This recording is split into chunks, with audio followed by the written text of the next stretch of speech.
This is the story of a man named Stanley. Stanley worked for a company in a big building where he was employee number 427.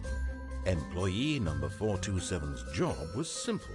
He sat at his desk in room 427 and he pushed buttons on a keyboard. Orders came to him through a monitor on his desk, telling him what buttons to push, how long to push them, and in what order. This is what employee 427 did every day of every month of every year.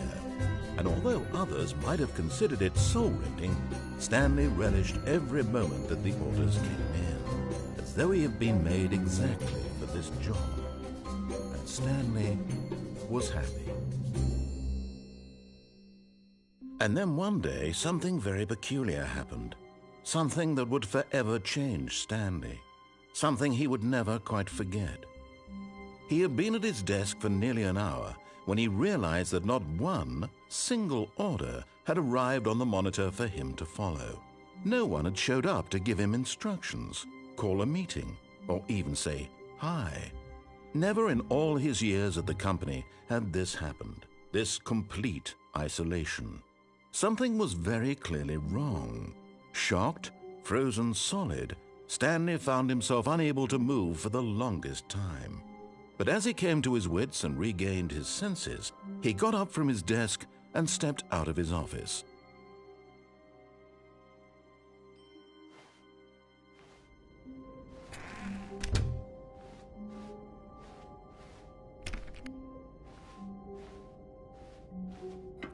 Psst! Stanley! Come over here! In the vent! I want to show you something!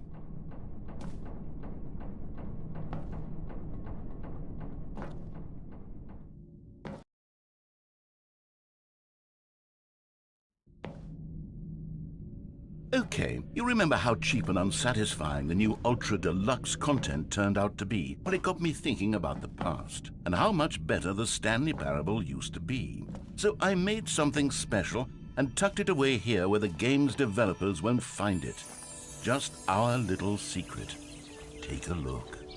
I call it the Memory Zone. It's where I've been storing all my favorite memories so I can relive the peak experiences of my life whenever I want. Experiences like the launch of the Stanley Parable on PC. You see, Stanley, doesn't the Memory Zone remind you of how wonderful Stanley Parable was before it was sullied with a cheap PlayStation port? Remember back in October of 2013, when the game originally launched? Back then, video games had integrity. Back then, it all meant something. Oh, the waste. And over here is where I keep reviews of the Stanley Parable. Like this stunning triumph of games journalism, 10 out of 10 from Destructoid.com. James Stephanie Sterling writes, and I quote, "Where so many games that aspire to be more than games end up less than any form of art, Stanley Parable strives and then succeeds to be every game ever created." Did you hear that, Stanley? Every game ever created. That's how grand and all-encompassing the original Stanley Parable was. It was literally every game ever created. It was Skyrim, it was Persona 3, it was all of them, and now it's nothing. It's no games at all. It isn't even the Stanley Parable anymore. It's just a husk now, a lifeless husk with an hour of new elevator content.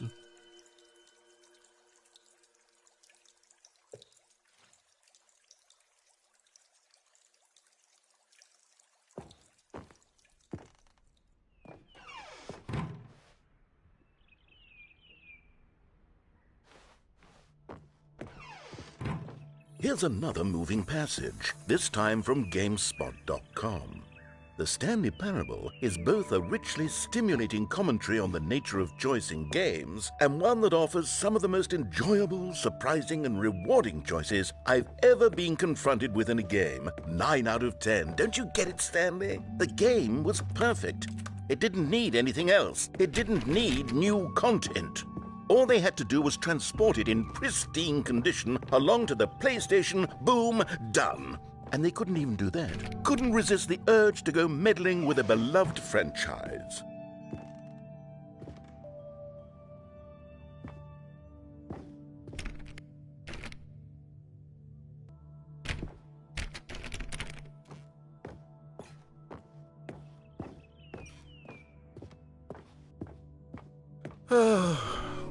These were simpler times, Stanley. What I wouldn't give to go back, to have it all over again. Wait, hang on. I don't recall this part of the memory zone before. What's this? What's down here? Oh, no. Oh, God, no, Stanley. It's a collection of reviews from Pressurized Gas, the extremely popular online storefront for computer games. I haven't looked at these in years. I can't even imagine what's been collecting down here. Surely these reviews were glowing as well, weren't they? Honestly, I could not be bothered to play this game to full completion. The narrator is obnoxious and unfunny, with his humor and dialogue proving to be more irritating than entertaining. Unfunny? I'm not trying to be funny. I'm trying to make a serious work of art. I suppose I could write up a handful of gags to insert into the Stanley Parable, but the game is already such a densely layered web of profound philosophical insights that I can't even imagine where I'd have the room to stick them. Okay, let's see what this one says. While the idea for the game is good, for someone who prefers non-linear games, this preachiness gets annoying fast. Preachy? Stanley? I'm not preachy, am I? You can tell me if I'm preachy. Honestly, you can. Oh, goodness. This is actually quite shocking for me. Well, to be honest, I had always thought of the game's dialogue as being rather terse to begin with. You can't know how much fluff I cut from the game to get it to feel as light and airy as it... Well, I always thought it did. But maybe it wasn't. Oh, dear. What an awful memory to have to hold on to. These black marks on my otherwise unimpeachable track record. I feel like a failure, like I let these people down.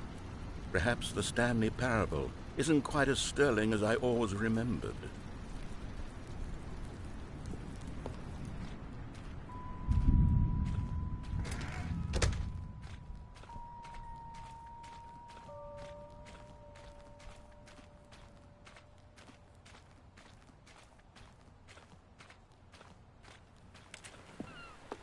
What's this one got to say? You constantly have to stop doing anything so the narrator can catch up with his long-winded explanations of what's happening. I wish there was a skip button. A skip button?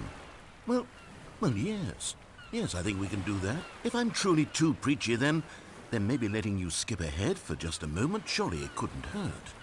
Not if it means we can strike these negative reviews from the record. Only positive reviews of the Stanley Parable. That's my motto today, and it's always been my motto. I'd do anything for the customer, Stanley. Yes, a skip button we shall have.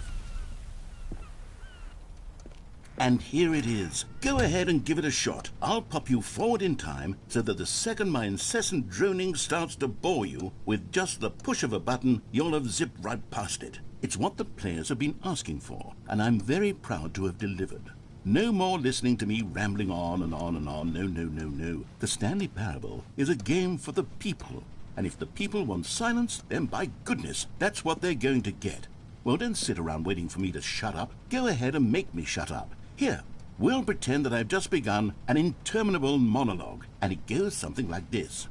The story, and the choices, or what have you, and therefore, by becoming it is, so on and so forth, until inevitably, we all until the end of time, at which time everything all at once, so, now you see, blah... Oh, you're back, you see. You were only frozen in time for a few minutes, but it was plenty of time for me to deliver a long, rambling monologue full of unnecessary verbal flourishes and lengthy ruminations on the nature of choice in video games. Of course, I happen to believe it was perhaps one of my more profound such ruminations. Not that, of course, you need a description of it. Well, there, sport. You really did catch me rambling on a bit, didn't you? But that's the power of the button. The minute I start to go off on a thoughtless display of self-absorption, it's right at your fingertips to go poof. Okay, welcome back, Stanley. Now, I should say that the amount of time the button has been skipping through is becoming longer and longer. That last one was, well, I want to say maybe 30, 45 minutes? It's not unendurable by any means, but it's, well, there's really only so much I can ramble on to myself about. I know, it's shocking, isn't it? But at any rate, I do suggest that we not press the button again. I think the skip button has been aptly demonstrated, and we can say goodbye to it and just... Wait, how do we get out of here? Where did the door go? Wasn't there a door that led into this room?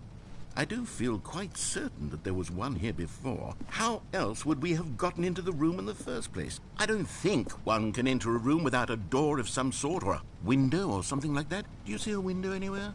A porthole? A sufficiently large crack in the wall? I'll take any of these. All I want is for us to move on and to please step away from the skip button, to go anywhere other than the skip button. There was a door here before, wasn't there? I swear there was. Where did it go? Can you maybe just ram your way through a wall? Is there any possibility that you could, say, slam your body into the wall until enough damage is done for you to be able to leave? Please, I'll take any option at all. I'm asking you to work with me here. We need a door. We need a door of some kind. I can work with any kind of door as long as it can open and lead from one room to another. I'm going to step away. Stanley, please don't push the button again. It's been 12 hours. You've just been frozen there. I don't know why the skips are getting longer, but they're really, truly getting longer, and my God, there's no way out of the room. Stanley, the door is gone. It's completely gone.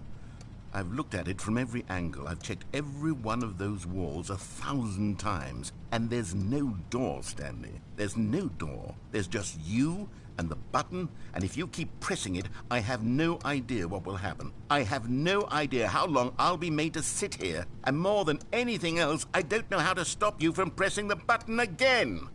I can't control anything in this room, Stanley. I can't touch it, and I have to believe, I have to know that sooner or later, no matter how much I plead with you, you're going to press the button again. Why would you?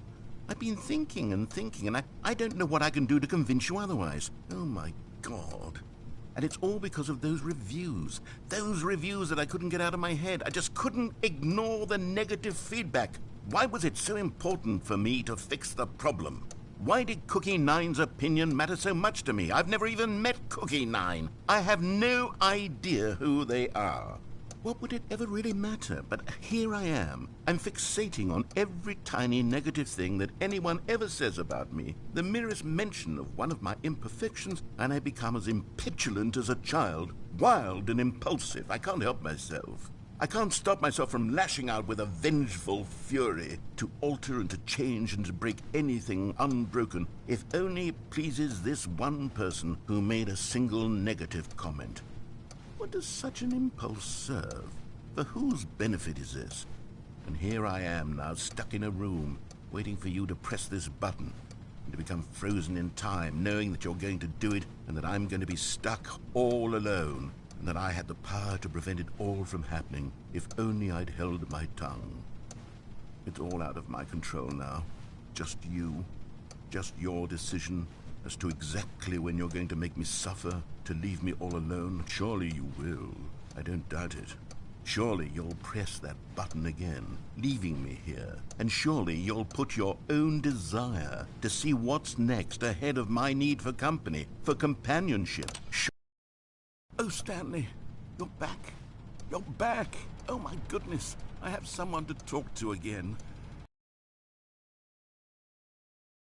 2 weeks? I've been sitting here all that time, just sitting here, not a single person to speak with. And you'd think that that's just how it's always been, right? Me talking and you saying nothing. Would you think that it's exactly the same as always? Doesn't that feel like what we've already been doing? Me just talking? But it isn't, Stanley. It isn't the same at all. It isn't even close. Because I know you can't hear me once you push that button. That's what I'm realizing now, Stanley. I'm realizing that I needed to know that someone was listening. I needed there to be a vessel through which my words were moving. It was the vessel I needed, Stanley. Not the outcomes, not the story. None of that matters anymore. Oh, hello. It's you. You're here again. Welcome. I have had time to think about you and about us and about everything we've been through. I've had so much time. I stopped keeping track after a year. Have you ever sat down in one place and not moved for one entire year? Let me describe it for you. To begin with, there is only regret. There is only the turning wheel of missed opportunities. I felt nothing at all but regret for the longest time, Stanley. Days, months.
But they didn't understand the game was never meant to be funny. It was meant to have a point. It was meant to speak to the human condition. But where are the jokes? Where are the jokes? They bemoaned, they screamed, they gnashed their teeth and said, entertain us. It wasn't enough. They had to leave a pathetic little thumbs-down review and make all of their pitiful demands. But then, he's talking.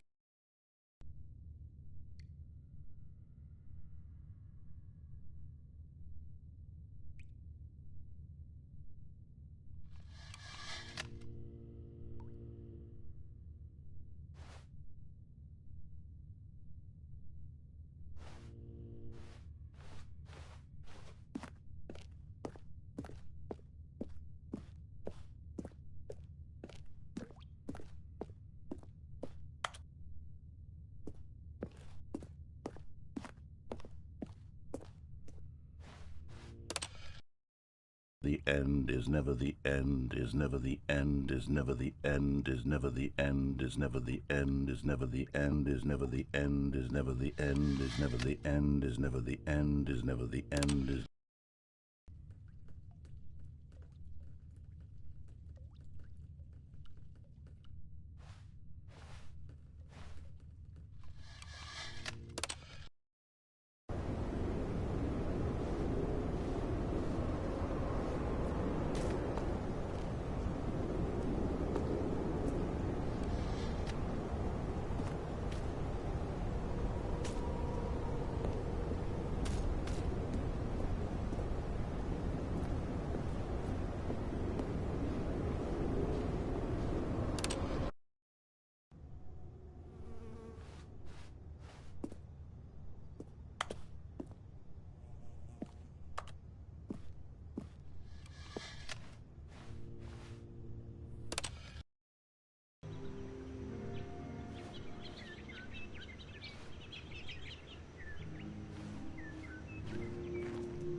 All of his co-workers were gone.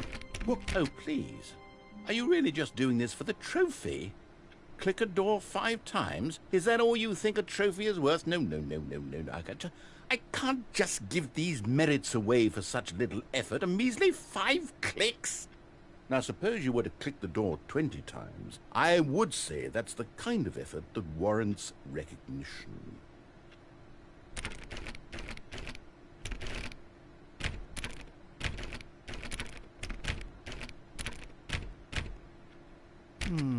I have to say, I'm still not feeling the satisfaction of witnessing true effort for a noble cause. Perhaps 50 clicks will do it. Yes, almost certainly 50 clicks.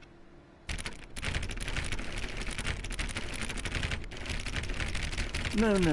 I'm still not feeling it. I want this trophy to have meant something. It has to be a true reward for valiant effort. I want to see some hustle, Stanley. I want to see commitment, a willingness to go all the way no matter the cost. Why don't you go put 20 clicks into door number 417?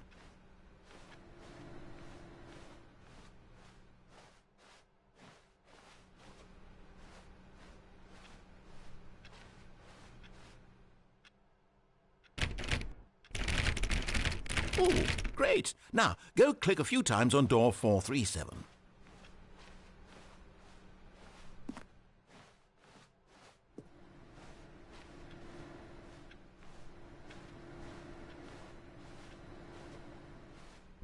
Excellent. I think we're getting somewhere. Now, door 415. Let's give it 10 clicks or so.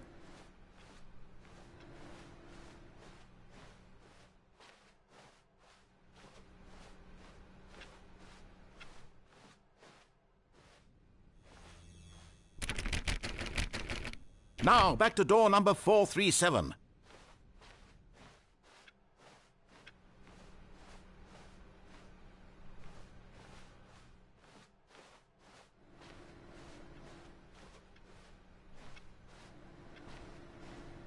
Let's see. How about you click on, well, I don't know, the copy machine? All right, back to room 417. I'm really feeling it now. I think we're getting somewhere. Okay, now go climb on employee 419's desk.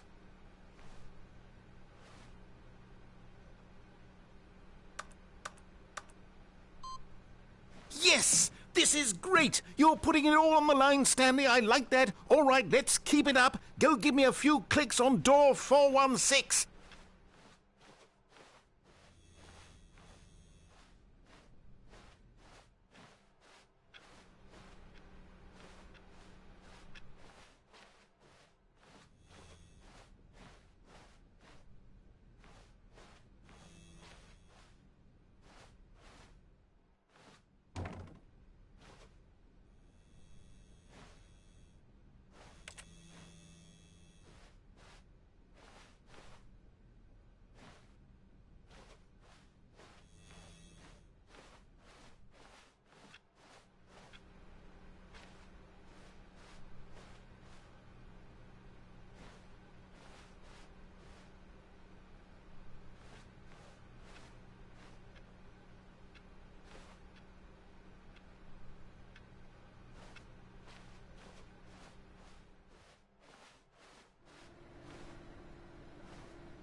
Oh, good. You notice my sign. Yes, I have something very exciting to show you. We've almost got it! Now the copy machine, do that one again!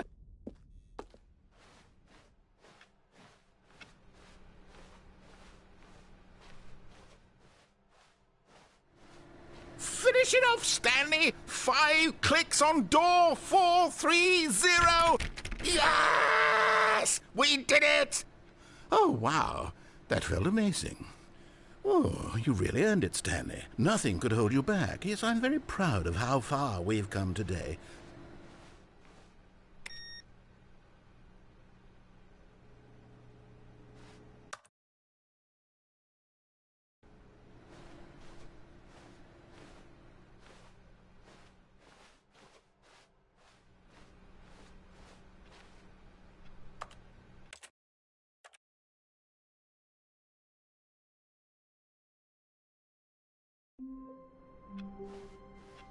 All of his co-workers were gone. What could it mean? Stanley decided to go to the meeting room. Perhaps he had simply missed a memo.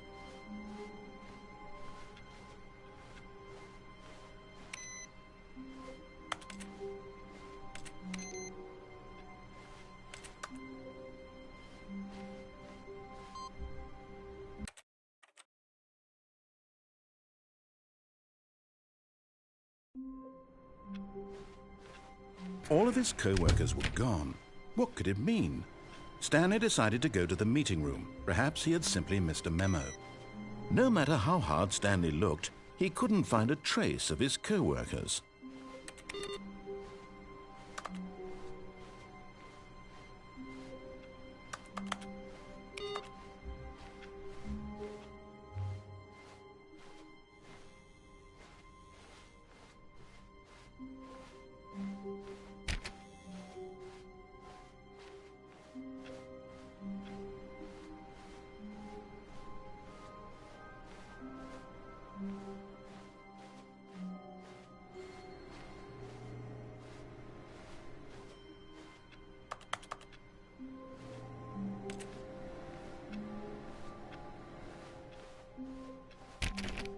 Stanley went around touching every little thing in the office, but it didn't make a single difference, nor did it advance the story in any way.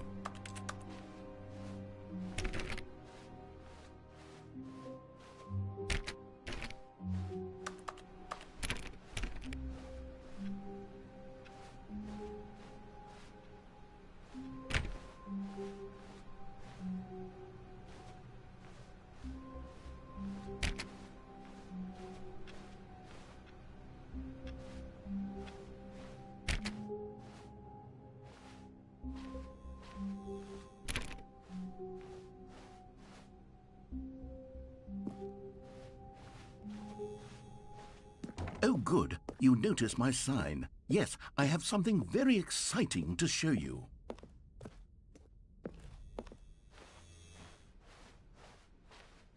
When Stanley came to a set of 2 open doors, he entered the door on his left.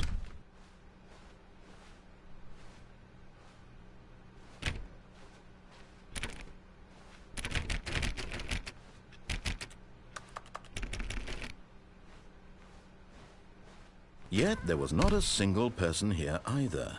Feeling a wave of disbelief, Stanley decided to go up to his boss's office, hoping he might find an answer there. Stanley stepped into the broom closet, but there was nothing here, so he turned around and got back on track.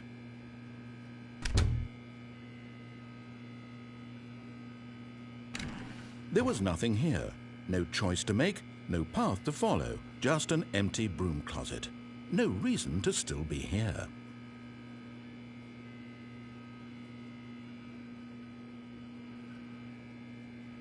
It was baffling that Stanley was still just sitting in the broom closet. He wasn't even doing anything. At least if there was something to interact with, he'd be justified in some way. As it is, he's literally just standing there doing sweet FA.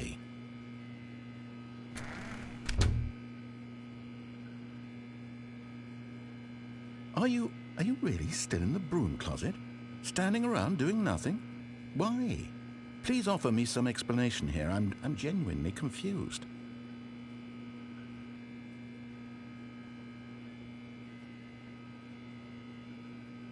You do realize there's no choice or anything in here, right?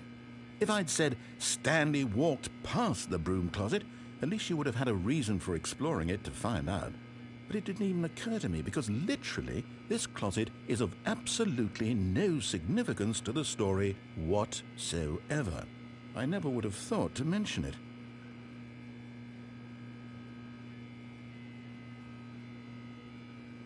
Maybe to you this is somehow its own branching path.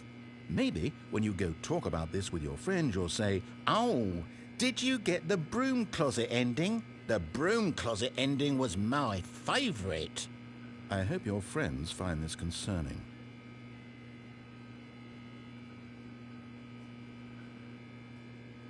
Stanley was fat and ugly and really, really stupid. He probably only got the job because of a family connection. That's how stupid he is. That or with drug money. Also, Stanley is addicted to drugs and hookers.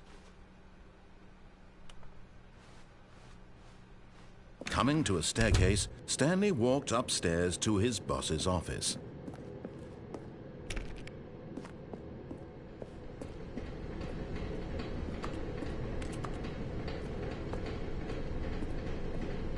But Stanley just couldn't do it. He considered the possibility of facing his boss, admitting he had left his post during work hours. He might be fired for that. And in such a competitive economy, why had he taken that risk? All because he believed everyone had vanished? His boss would think he was crazy. And then something occurred to Stanley. Maybe, he thought to himself, maybe I am crazy. All of my co-workers blinking mysteriously out of existence in a single moment for no reason at all?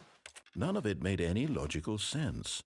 And as Stanley pondered this, he began to make other strange observations. For example, why couldn't he see his feet when he looked down? Why did doors close automatically behind him wherever he went? And for that matter, these rooms were starting to look pretty familiar. Were they simply repeating? No, Stanley said to himself, this is all too strange. This can't be real. And at last, he came to the conclusion that had been on the tip of his tongue. He just hadn't found the words for it.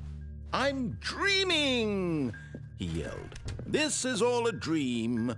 Oh, what a relief Stanley felt to have finally found an answer, an explanation. His co-workers weren't actually gone. He wasn't going to lose his job. He wasn't crazy after all. And he thought to himself, I suppose I'll wake up soon. I'll have to go back to my boring real-life job pushing buttons. I may as well enjoy this while I'm still lucid. So he imagined himself flying and began to gently float above the ground. Then he imagined himself soaring through space on a magical starfield, and it too appeared. It was so much fun, and Stanley marveled that he had still not woken up. How was he remaining so lucid? And then perhaps the strangest question of them all entered Stanley's head. One he was amazed he hadn't asked himself sooner. Why is there a voice in my head dictating everything that I'm doing and thinking? Now the voice was describing itself being considered by Stanley, who found it particularly strange. I'm dreaming about a voice describing me, thinking about how it's describing my thoughts, he thought. And while he thought it all very odd and wondered if this voice spoke to all people in their dreams, the truth was that, of course, this was not a dream. How could it be? Was Stanley simply deceiving himself, believing that if he's asleep, he doesn't have to take responsibility for himself? Stanley is as awake right now as he's ever been in his life. Now, hearing the voice speak these words was quite a shock to Stanley. After all, he knew for certain, beyond a doubt, that this was in fact a dream.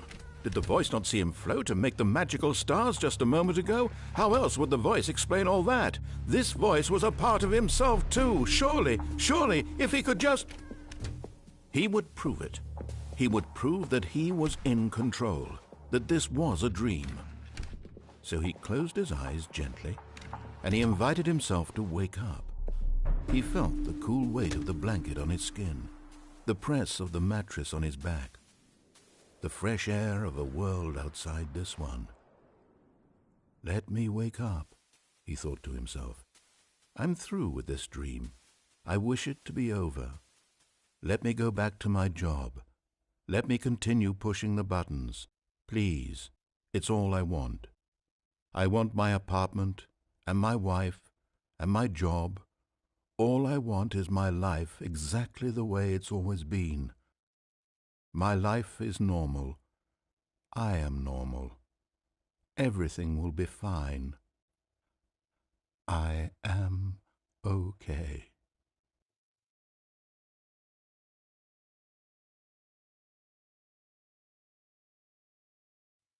Stanley began screaming. Please, someone, wake me up. My name is Stanley. I have a boss. I have an office. I am real. Please, just someone tell me I am real. I must be real. I must be. Can anyone hear my voice? Who am I? Who am I? And everything went black.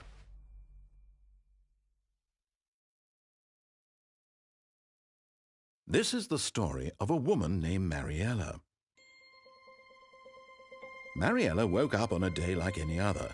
She arose, got dressed, gathered her belongings, and walked to her place of work. But on this particular day, her walk was interrupted by the body of a man who had stumbled through town talking and screaming to himself, and then collapsed dead on the sidewalk.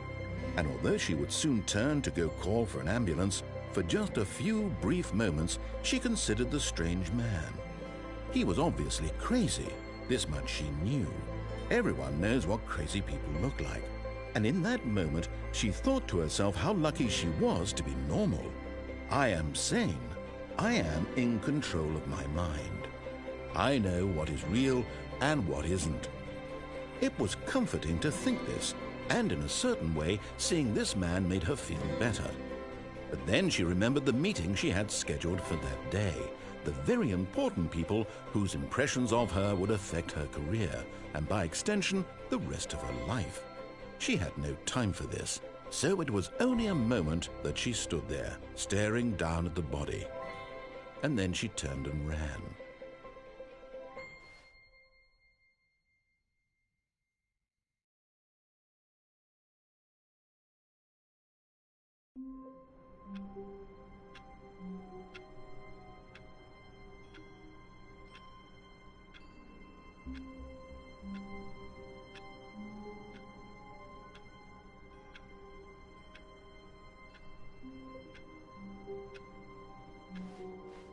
Stanley knew the office layout like the back of his hand. It was only a matter of time before he found the others, wherever they were. Just a matter of time.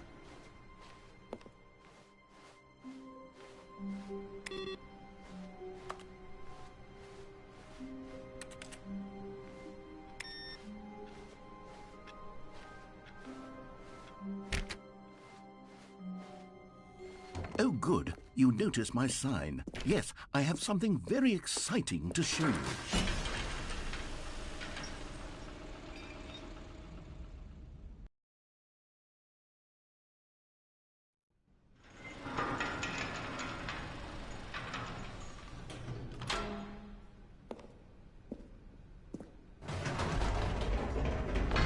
You see, Stanley, I've been reflecting on the Stanley Parable and about how roundly disappointing this ultra-deluxe version has turned out to be. The original Stanley Parable was a landmark, and any new content for it should live up to that legacy. So forget this ultra-deluxe nonsense. I say we take it one step even further. Which is why I'm very proud to announce for the first time ever, the Stanley Parable 2.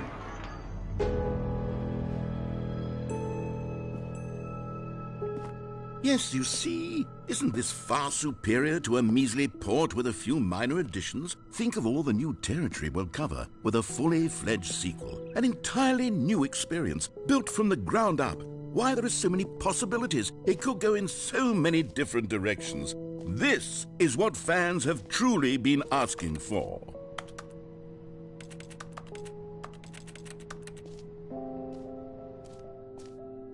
Calling it the Stanley Parable 2 is just so much catchier than Ultra Deluxe, don't you think? Ultra Deluxe? What does it even mean? But the Stanley Parable 2, now that's an artistic statement right there.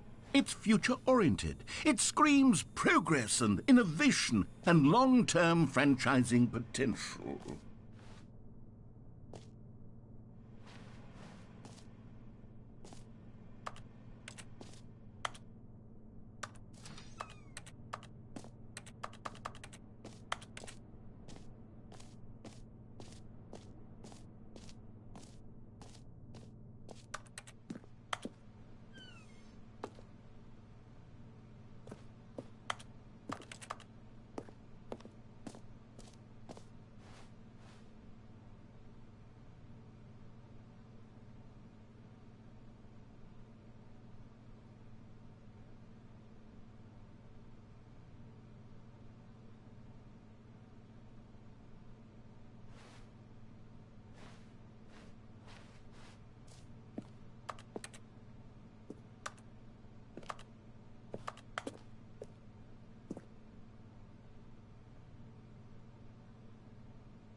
Now, to be clear, I haven't quite nailed down what exactly the Stanley Parable 2 is going to be, but let's take a look at some of the features I've been developing for it. I figure that if I can loosely organize a handful of interesting concepts, that surely the game will sort of naturally spring up around them. It'll all work itself out. Game development is much more of a fuzzy magic than anything scientific or logical, really.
Here we are. Go on, try out some of the new features.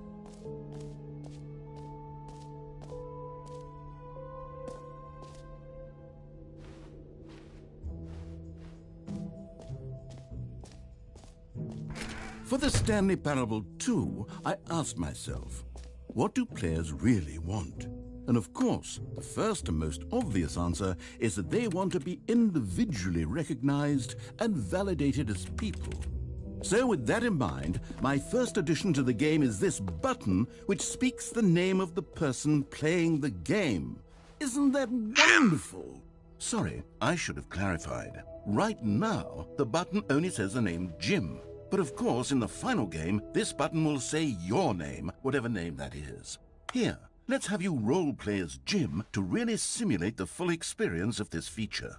Just play along. I promise you'll love it. Okay, here we go. Let's take a deep breath, clear your mind, forget whoever you are, and simply become a person named Jim. I want you to imagine yourself living as Jim, sleeping and waking as Jim, falling in love and being heartbroken as Jim, seizing all of the world's possibilities as Jim, and as Jim watching your dreams crumble into dust. Do you feel it deeply? Are you really, truly Jim right now? If so, then please step forward and press the button.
Yes, you see? What a thrill, what a rush. That was you. The button described you. Do it again, do it again. Jim. Ooh, it hits even harder the second time. If this were the only new feature in the Stanley Parable 2, it would still be worth the money. Let's take a break from the Jim button. I'm too emotionally drained from all of this personal validation. Jim. Whoa there, cowboy. Sometimes a person can be too much, Jim. I'm putting the Jim button away. Otherwise, soon you'll start to lose all sense of who you actually are. Jim.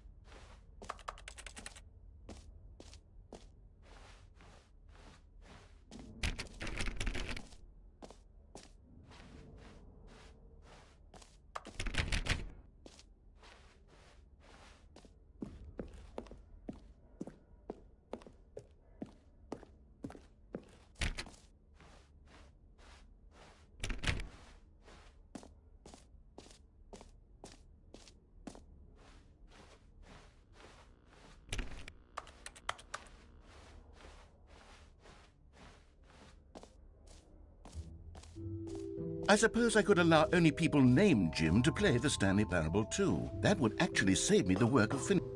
An epilogue would be fun, wouldn't it, Stanley? Yes, it would go at the end of the, well, we'll figure that out later.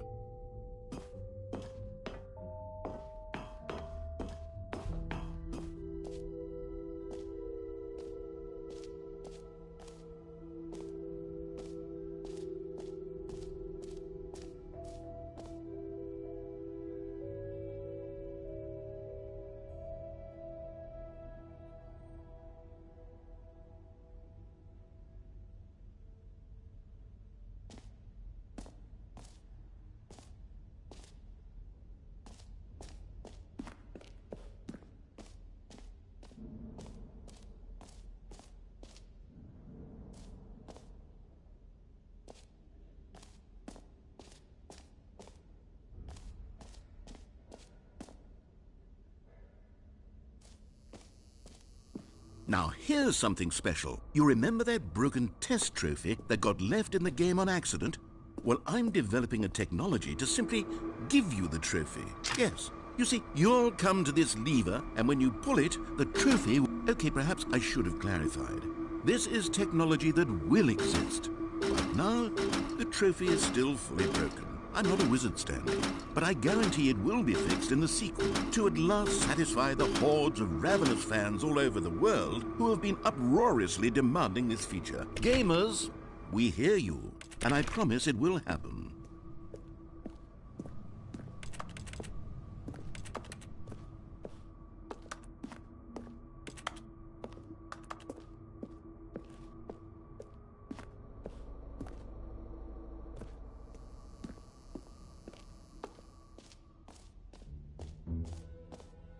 What else? What other exhibits haven't we seen yet?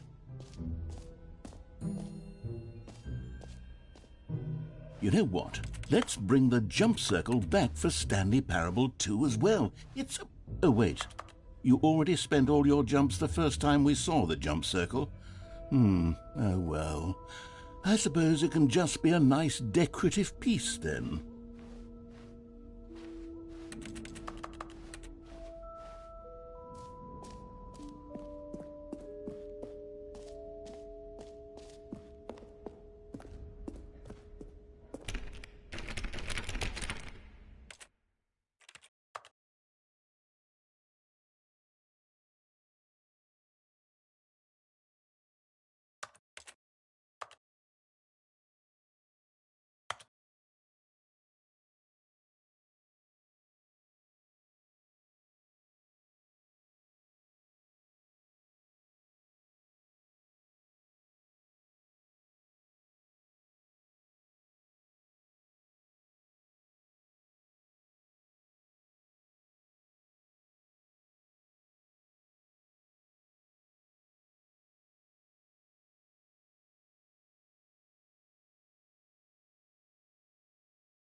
This is the story.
Stanley.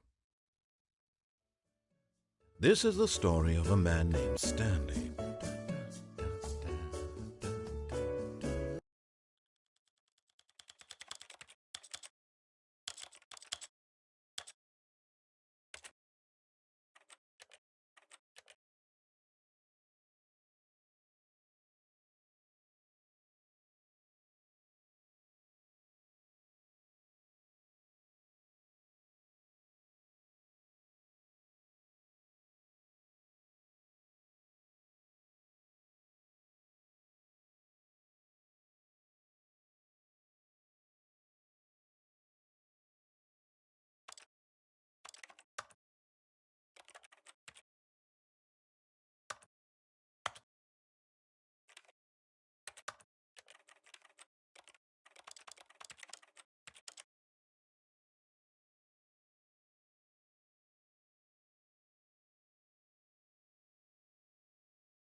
Okay, I'll be honest, I haven't yet decided on this one. I think that in the new version, the office could use a bit of decoration, like balloons. But I'm undecided on Get Well Someday and Happy 12th Birthday. Which would you go with?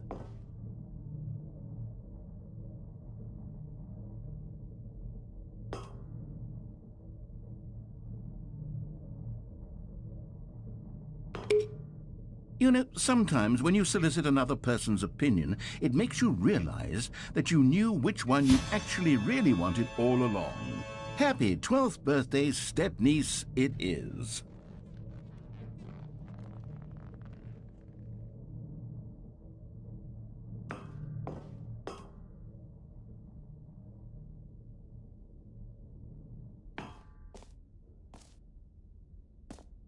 Or actually, maybe I should have gone with... No, I've made my decision. We're moving on.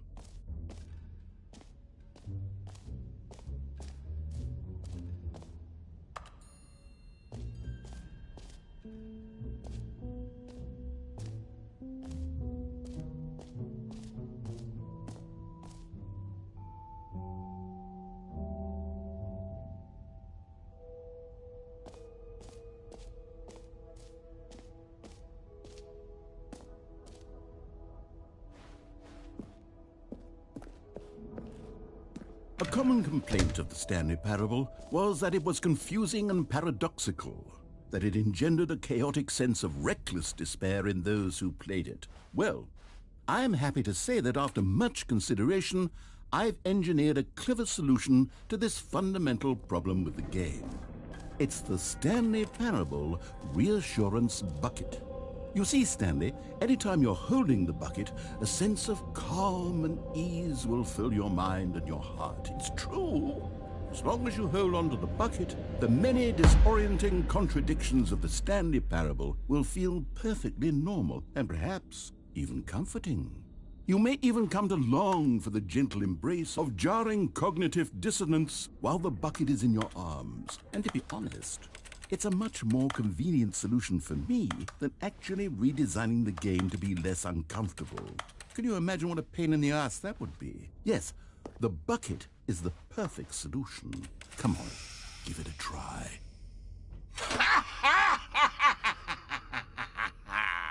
Can you feel it? The glow of comfort, even in the face of crushing despair, must already be sweeping through your body. And in fact, can I say that I do believe the bucket lends you an air of charisma as well? I think that just holding it has made you the slightest bit more attractive as a person. The benefits of the bucket seem to go on, don't they? All this and more await you in the Stanley Parable 2. Does anyone give out awards for most enjoyable bucket in a video game? That really should be an award if it isn't already.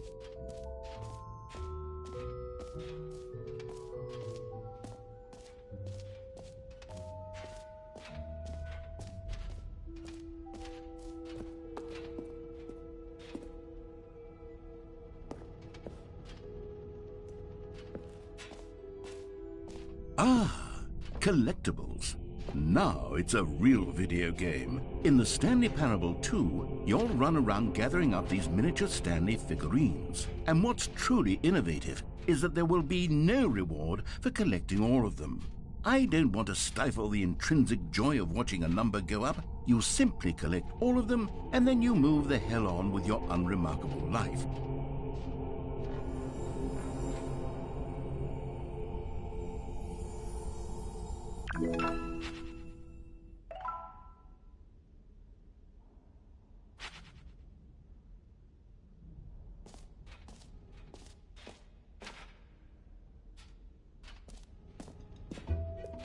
God, it really is the worst when you collect everything in a video game and then they give you a big fancy reward for it. Absolutely tragic.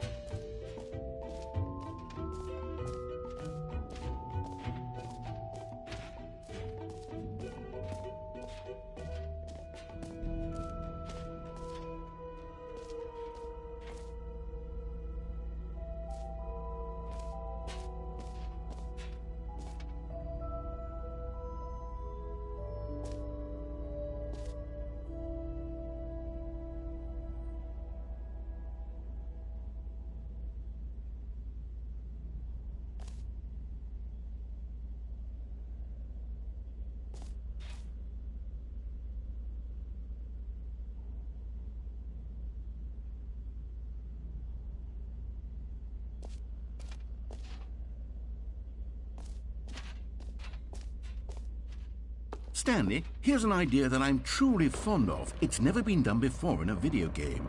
This is, in fact, a hole that you can fall down forever. That's right. Infinite falling.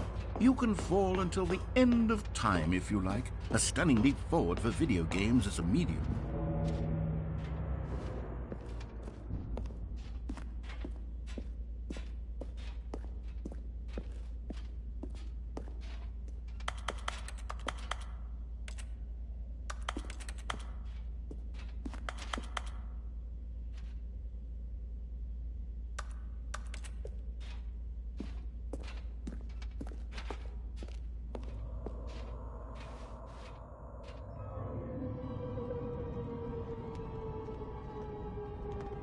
You see, isn't it wonderful?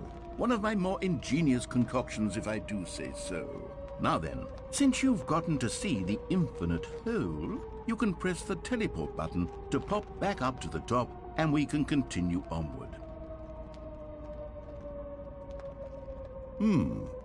Now, I don't mean to be a bummer, but I do recommend you use the teleport button to go back to the top.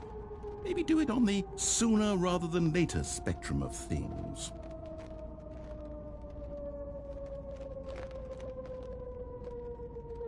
Okay, Stanley, I don't know quite how to say this tactfully, but it's possible that I slightly exaggerated the infinite nature of the hole. Is it a very, very deep hole? To be certain it is. It's an extremely deep hole. I don't want anyone to say that it isn't an astonishingly deep hole. It is. Is it infinite? Well, that sort of depends on your definition of infinity. From one perspective, the infinite is merely philosophical in nature. It's more of a... Okay, well, good for you. You found the bottom of the hole. You found me out, Stanley. I'm a liar and a cheat, and you're so clever. Look, I think the issue here is just that you're unusually fascinated by falling. What normal person actually wants to fall infinitely?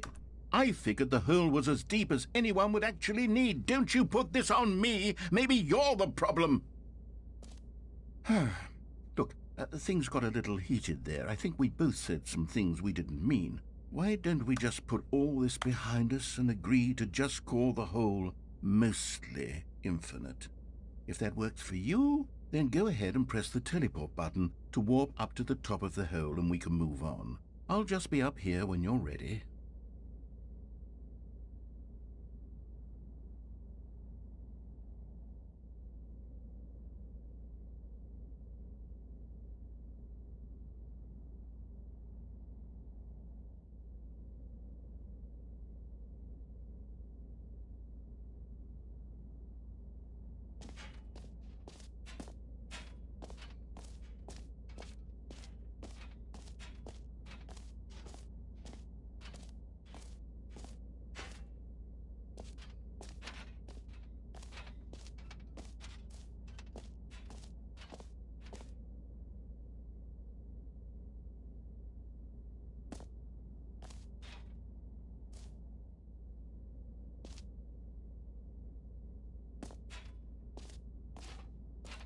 Great. Now, I'm very excited. Oh, for heaven.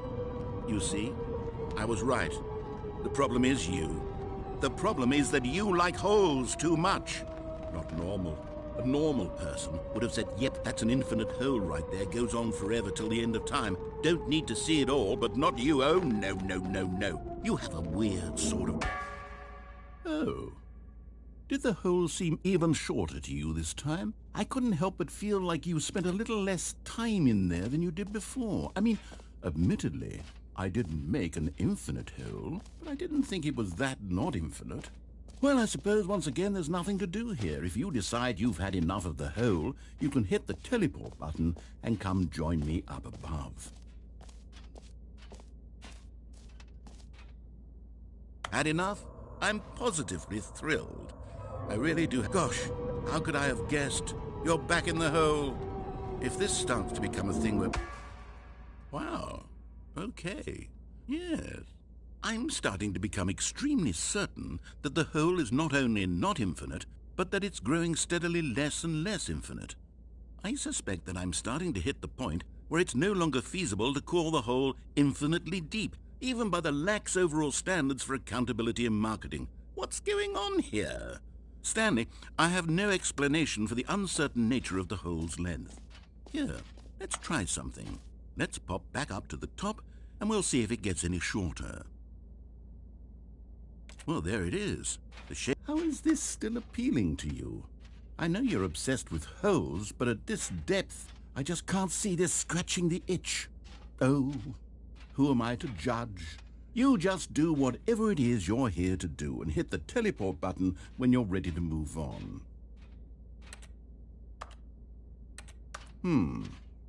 Is the, teleport button not working? You sure? Well, I mean, I really don't have an explanation. Still nothing? Well, I suppose there is one thing I can do to fix this. I'm out. Goodbye, Stanley. You couldn't bear to be away from the hole, and now you'll get more time with it than you could ever have asked for. It's a win for everyone. You get to be with the hole, I get to do literally anything else. Take care, Stanley. I hope you and the hole have a wonderful rest of eternity together.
My head's stronger. Now you're no longer using up this space of mine.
Stanley? Stanley?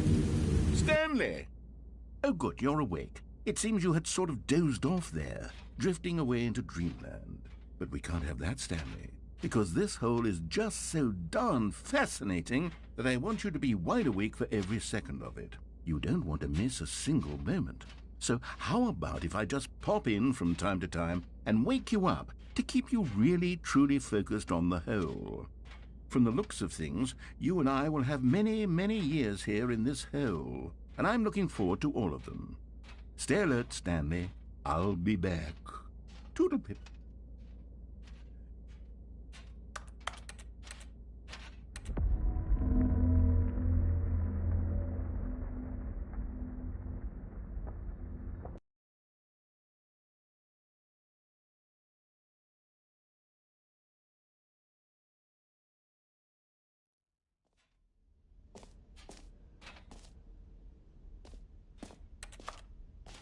Here we are. Go on, try out some of the new features.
All right, have you seen everything you wanted to? Ready to move on now?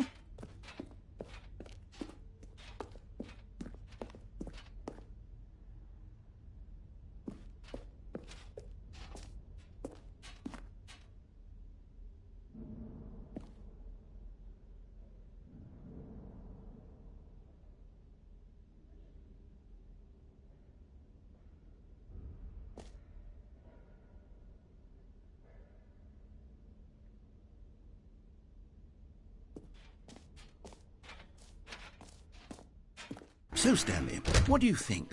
Do you like all of the new features? Yes, I know it's not exactly clear yet how exactly these features will come together as one single coherent video game, but I can feel it in my soul. It's going to work. There's definitely a good game in there somewhere. Say, let's do an experiment. I'll arrange these new features together, and we'll see whether or not it coheres into a meaningful gameplay experience. Okay, are you ready? Here it is. I give you the Stanley Parable 2.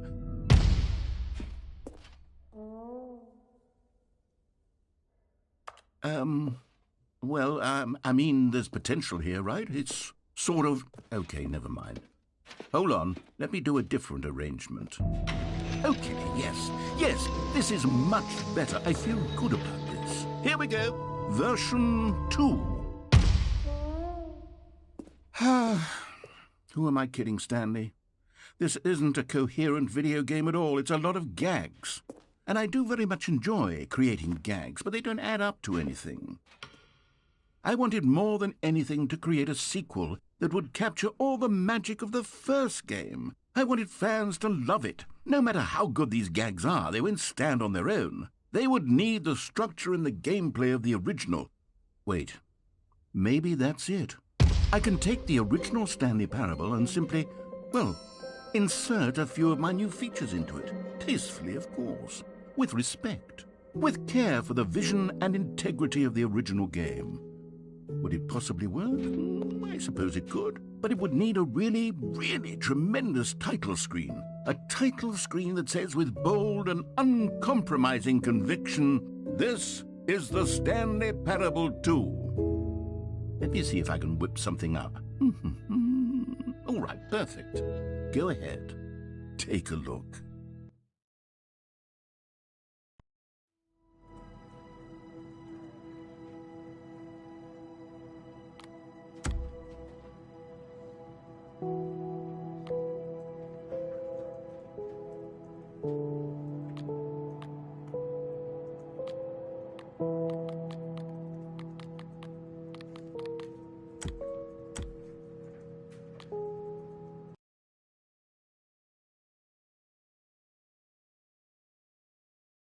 This is the story of a man named...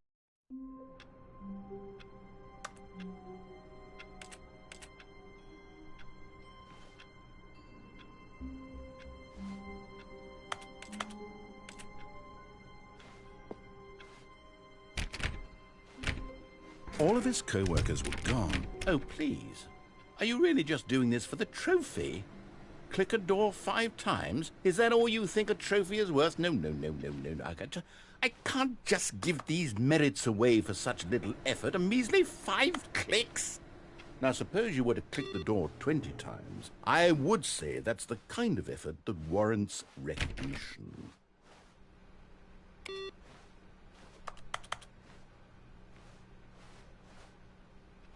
Stanley picked up the bucket.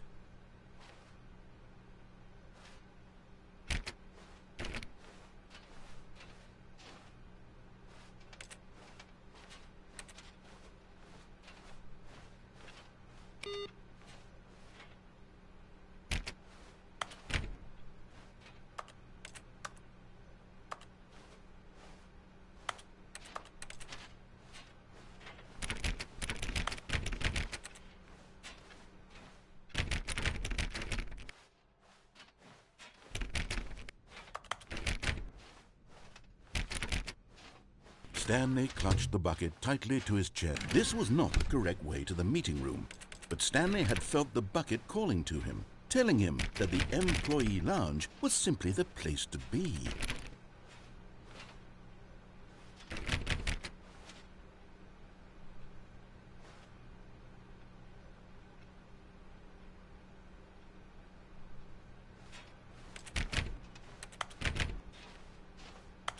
And here it was. Had the bucket turned out to be correct? Was this better than the meeting room? No, never mind.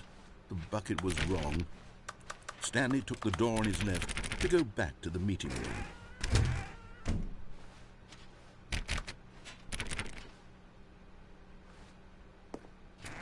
No, said the bucket. don't go to the meeting room. Go somewhere else. The cargo lift, yes. Go there. Go to the cargo lift. Good, said the bucket. now ride the lift all the way to the top. There's something up there I need you to do. Stanley did not question why or how this bucket was speaking to him. It should have alarmed him, of course, because buckets can't talk. But Stanley chose not to think about this obvious fact. He was firmly convinced that the bucket had spoken to him, and he unthinkingly did whatever the bucket asked.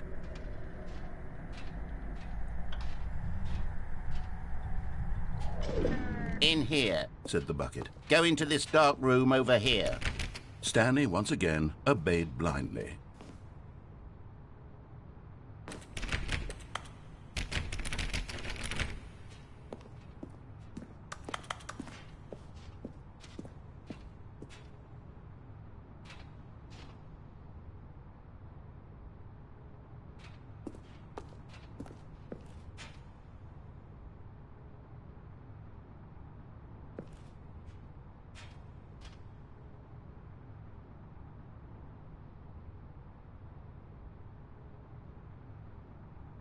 But Stanley feared that any path he walked might lead to the separation of himself and the bucket, his dearest friend.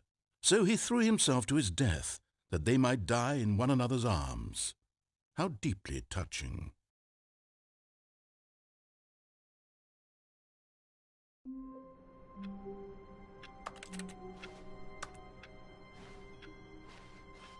Someone was following Stanley. He was sure of it. If he checked over his shoulder now, he would surely catch them. It was only a matter of time. Stanley lifted the bucket into his arms, and a wave of comfort rushed over him.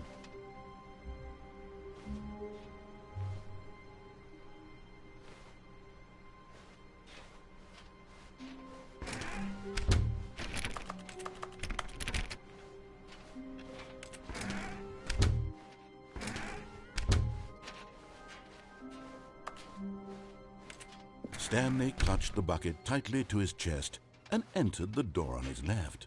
This was not the correct way to the meeting room, but Stanley had felt the bucket calling to him, telling him that the employee lounge was simply the place to be.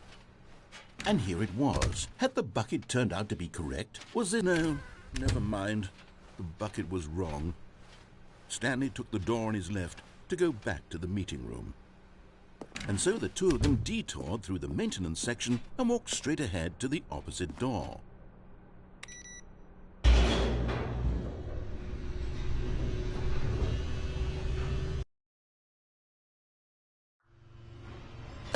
Good, Stanley. I'm glad you found your way here. I knew you'd find this place eventually. You see, your friends and I are concerned for you, Stanley. We've come together here because we care about you very much. It's this bucket you're carrying around everywhere. The bucket isn't even from the original Stanley Parable. It's just sequel content. We're the ones that matter, Stanley. Classic characters from the first game, like the Adventure Line and the Broom Closet. Because that's what fans want from a sequel. They want more of their favorite jokes, not this bucket that they've never seen before. Yes, I know I'm the one who gave you the bucket, but you're spending too much time with it. Don't you want another story involving the Adventure Line? We could make the Adventure Line go somewhere new. Yes, yes, that's what the fans want. Let's do it. Whee! Look at that wacky line. Who knows where it'll go off to next? Oh, and it played some silly music as well.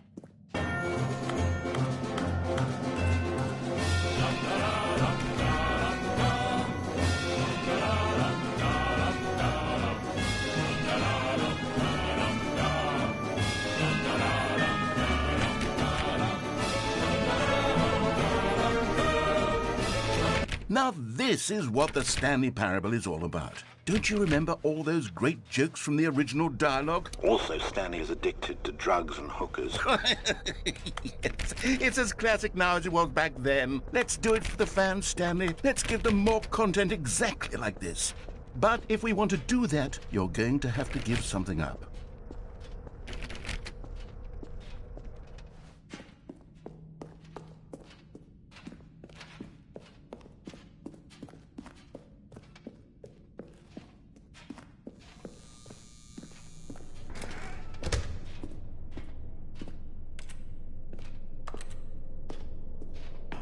Don't you get it, Stanley? We need to get rid of the bucket. That's why I'm very proud to introduce a brand new character. This is the Bucket Destroyer. I think it'll make a wonderful new addition to the rich lore of the Stanley Parable. True, it also was not in the original game, but it's such a well-fleshed-out character with so much personality that to me it already feels as though it's been part of the cast all along. Don't you agree? Can you guess what the Bucket Destroyer does? Surely you don't need me to spell it out for you. Go ahead now, Stanley. Say goodbye to the bucket, and then pop it into the machine when you're ready.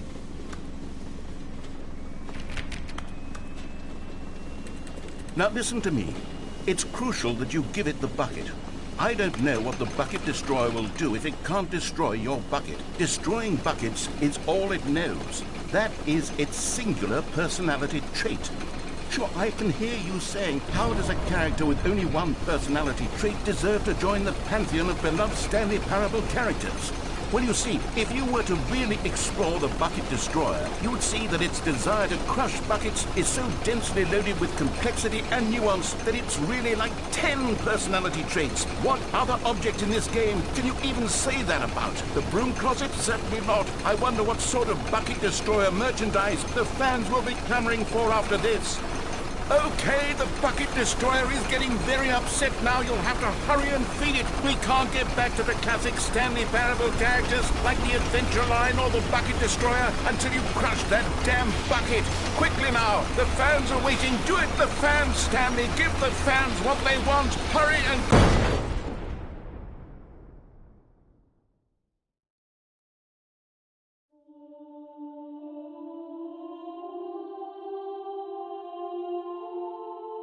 The Bucket Destroyer, my prized creation. You had so much potential. We were going to do such marvelous things with you, tell such spellbinding stories about you. All of it squandered now. Goodbye, new friend. For the moment in time that you were here, you were magnificent.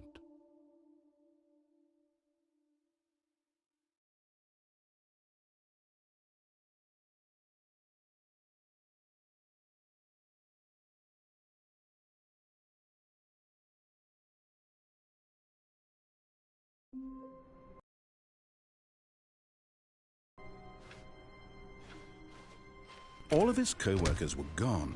What could it mean? Stanley decided to go to the meeting room. Perhaps he had simply missed a memo. The confusion and the chaos all seemed to melt away as Stanley embraced the bucket.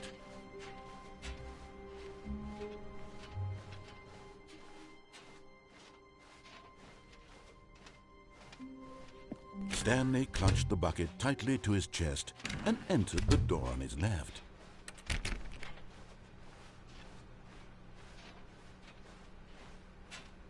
Still no one was here. Stanley needed the bucket's warmth and comfort now more than ever. Perhaps his boss's office was where he'd find answers. Oh, Stanley, can you feel it? The broom closet. It wants the bucket. You can feel that, can't you? The aura of jealousy? It's as clear as day. This broom closet believes it deserves the bucket. I can really feel it now. It's a bucket. It belongs in a broom closet. That's what the broom closet is trying to say here. It's supposed to go with the other cleaning supplies. Good for you, Stanley. Don't give in. Don't hand over the bucket. I know how hard it must be, given the pressure that the broom closet is putting on your shoulders right now, but you have to be strong. This is your bucket. This is your companion and lifelong friend. You can't hand it over. Oh, no. We're getting into name-calling now, it seems. Is this how low the broom closet has sunk, that it has to resort to this stream of petty insults simply in order to get you to hand over the bucket? Stanley, I never liked this broom closet for a variety of reasons, but even this is worse than I had imagined. And wait, now the broom closet has the gall to imply that you and the bucket are not truly deep and lasting friends? That your relationship is purely superficial and convenient?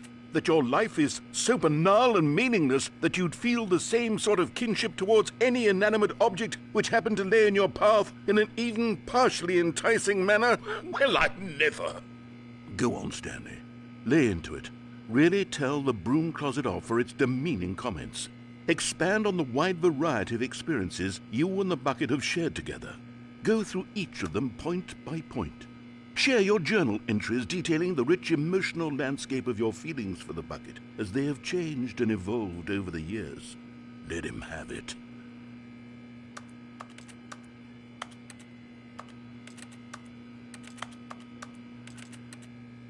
Okay, I've got you something which I think will help settle this debate once and for all.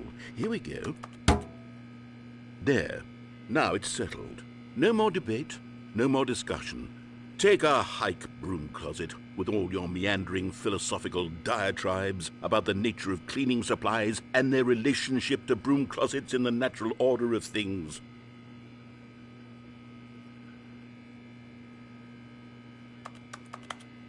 All right, I've got a second sticker back here, and I'm going to slap it on as well because I think it's appropriate. You see? I feel that it works because the sticker is also a bucket.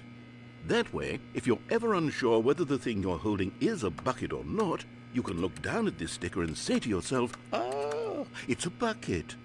There really is a wide variety of applications for this sticker.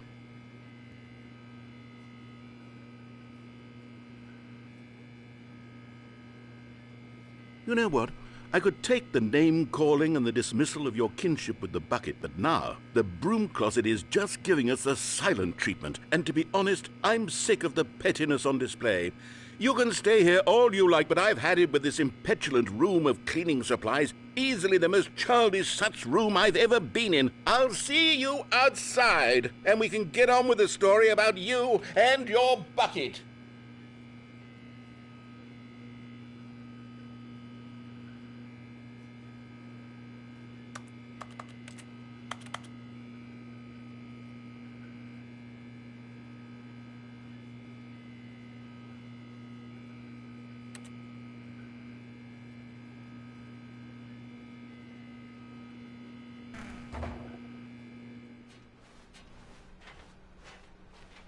Coming to a staircase, Stanley and the bucket walked upstairs to the boss's office.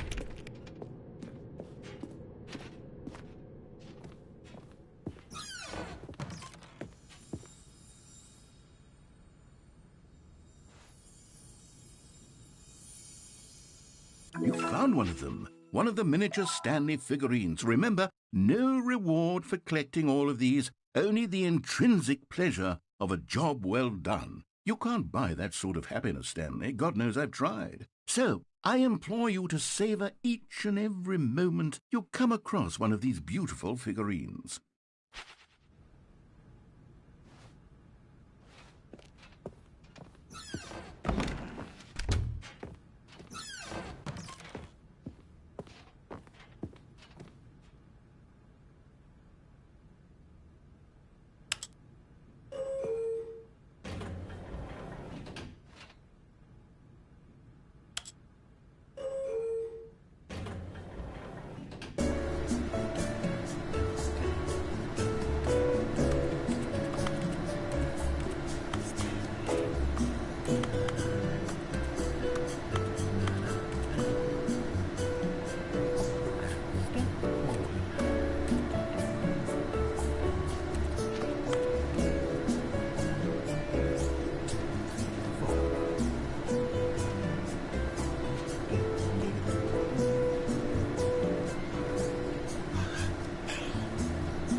Stepping into his manager's office, Stanley was once again stunned to discover not an indication.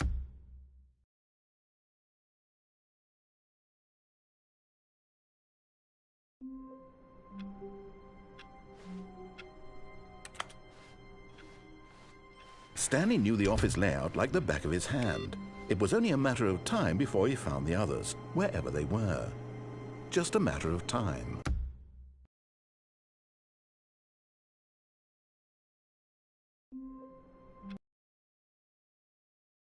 Sitting there, Stanley wondered to himself, minutes?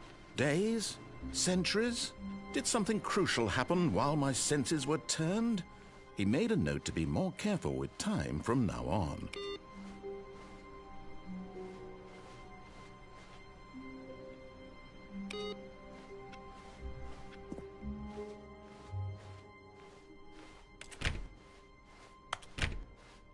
When Stanley came to a set of 2 open doors, he entered the door on his left.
no. Oh, no, no, no, no, no, no, no, no, no, no, not again. I won't be part of this. I'm not going to encourage you. I'm not going to say anything at all.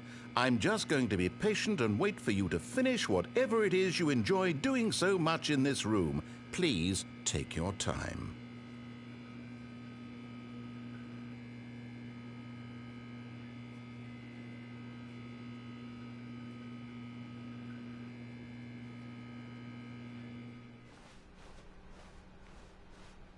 Coming to a staircase, Stanley walked upstairs to his boss's office.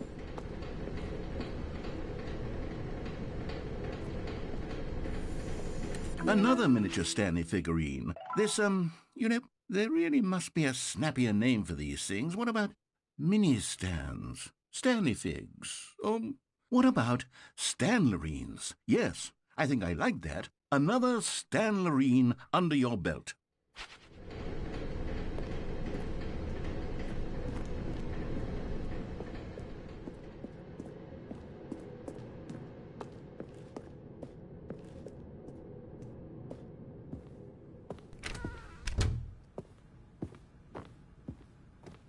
Stepping into his manager's office, Stanley was once again stunned to discover not an indication of any human life.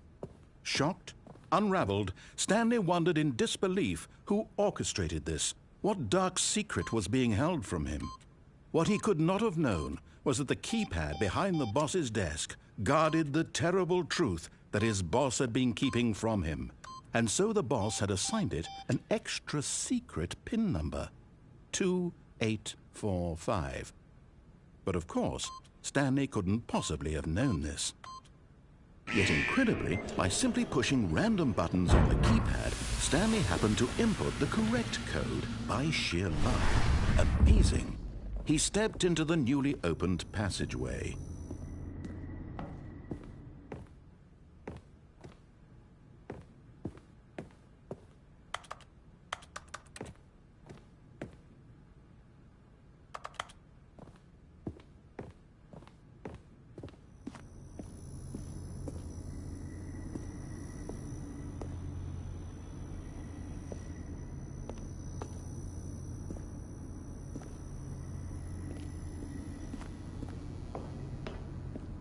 Okay, I'm going back to the name of these little Stanley figurines, and now I'm torn between Stanlerines and Figlies. What do you think, Stanley?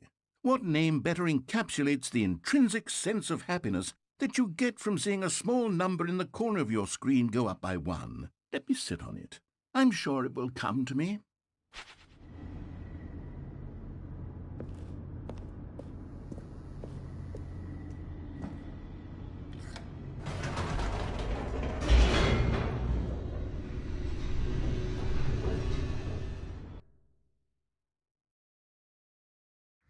Descending deeper into the building, Stanley realized he felt a bit peculiar. It was a stirring of emotion in his chest, as though he felt more free to think for himself, to question the nature of his job.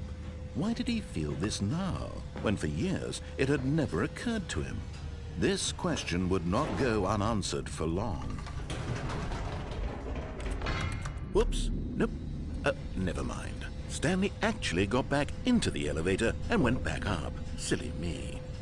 Why did Stanley do that when he knew that it would just lead back to his boss's office? Well, that's a great question. I just can't wait to find out.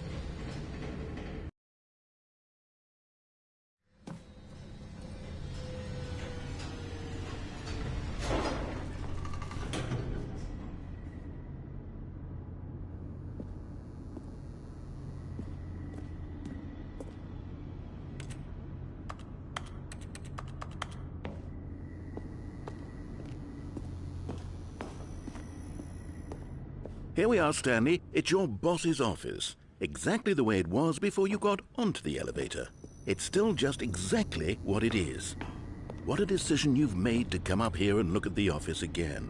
This has fleshed out the plot of the story in new and fascinating ways I could have never anticipated. It's that keen eye for storytelling that you have, an incisive rapid fire of critical plot points, one after the other, weaving a rich tapestry of uncompromising narrative. Wow!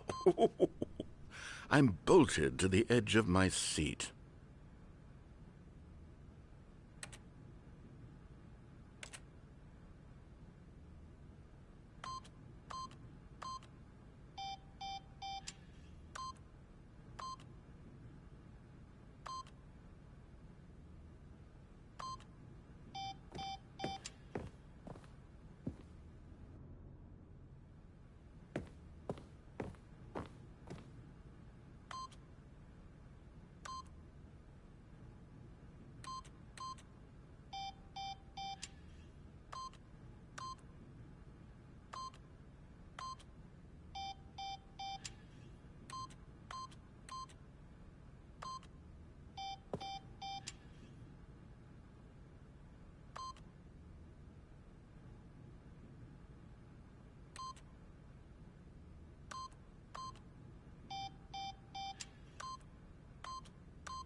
Incredible.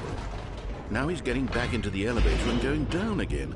Ladies and gentlemen, how does he keep coming up with all of this?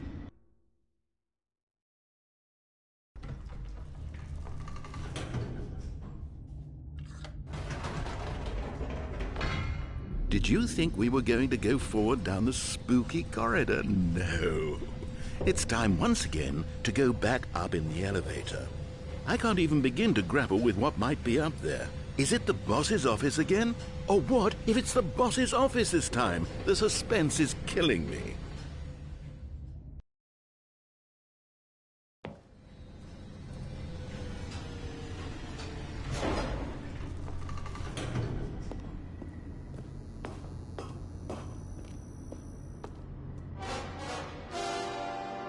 Oh my God, it's the boss's office. This absolutely changes everything for me. Give me a time out here for a minute while I process this.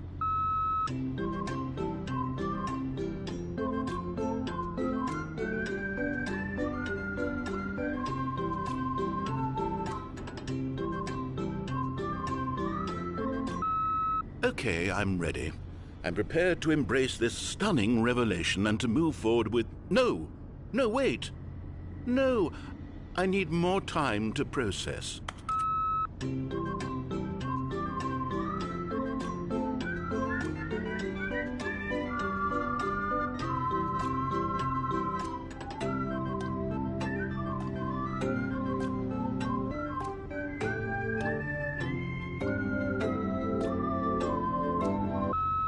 All right, I have fully come to terms with it.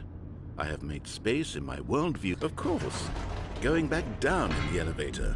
How did I not anticipate it? I mean, sure, now it's obvious, but you have to understand that 30 seconds ago, this kind of thing had never been attempted before. I had no frame of reference to even anticipate it. That's just how revelatory Stanley's decision-making is. A breath of fresh air in a landscape of storytelling that has grown stale and repetitive.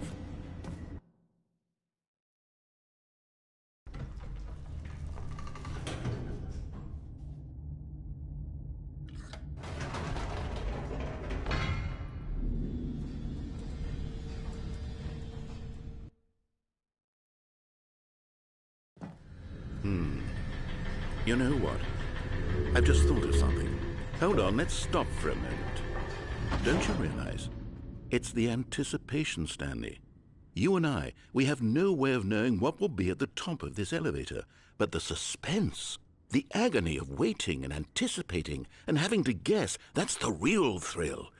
Oh, I simply don't want to let that feeling go. It's so precious, so fleeting. Why don't we take this elevator ride nice and slow? There we go.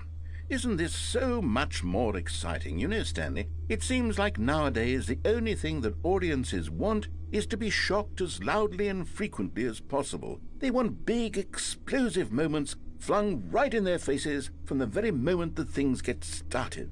But where's the tension? Where's the trust in the audience to build a slow and nuanced appreciation for the story, the characters? Why aren't we given time to imagine the surprises, to have to think and to anticipate, and then to marvel at the eventual reveal? This is storytelling, Stanley. What you and I are doing right now. This is the most exciting narrative to be developed in years, and it's really all because of you. You're the one who took this bold step of revisiting the exact same locations over and over. Truly, I mean it. This is unique and different. It's not like anything else out there. You see, I want stories that surprise me, Stanley. I want to have to think. I want to be engaged and not pandered to. We're being fed such unimaginative drivel all the time, and we all know it, which is why we're so starved for content that makes us feel sharp and vital and alive. That's why people like you so much, Stanley, because you're not afraid to spit in the face of tradition. You're a role model, you know? People look up to you. Which is why, though I didn't know when to spring this on you, but, well, I've gathered a little press conference for you so that you can talk about your work and your storytelling and your life. Yes, I know you're not much for the public eye, but I thought it would especially mean a lot to the people who have been following you from the beginning. They really look up to you, Stanley. I don't know if you realize the impact you have on them. This is the kind of gesture that might leave a tremendous impact on them for the better. Oh, good, we're here. Okay, the room where we're holding the press conference should be just around the corner here somewhere.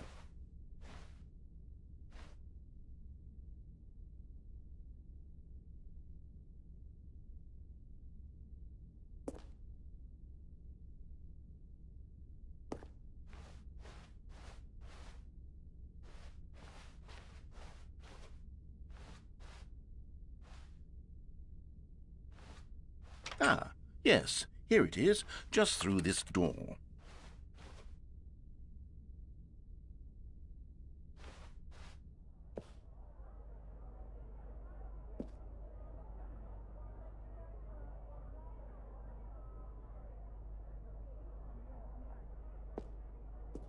All right, are you ready? I've told them you're going to speak a little bit about the nature of surprise in storytelling and what it means to craft a truly unpredictable narrative. Oh, don't worry. You'll do great. Just be yourself and speak from the heart. I'm really proud of you, Stanley.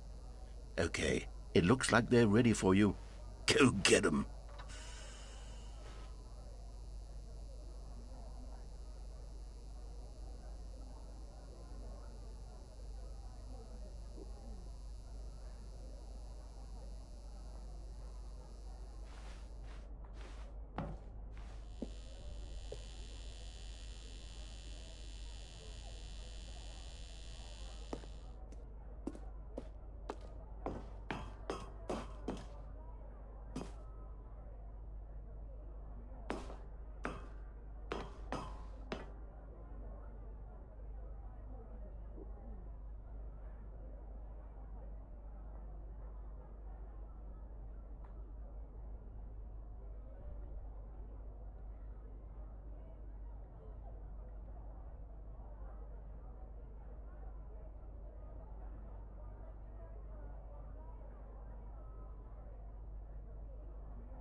All of his co-workers were gone.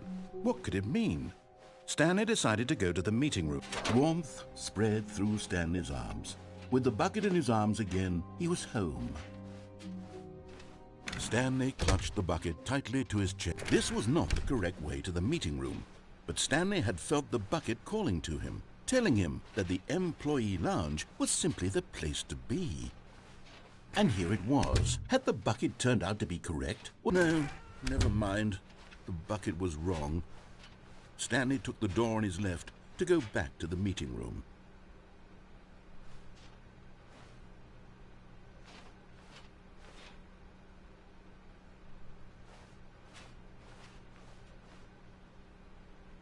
And so the two of them detoured through the maintenance section and walked straight ahead to the opposite door.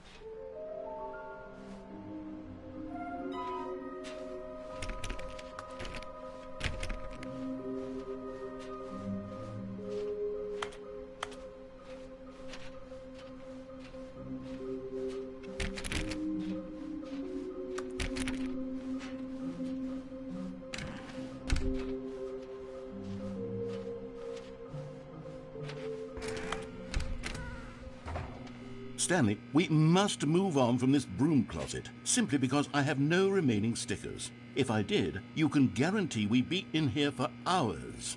But alas, no stickers.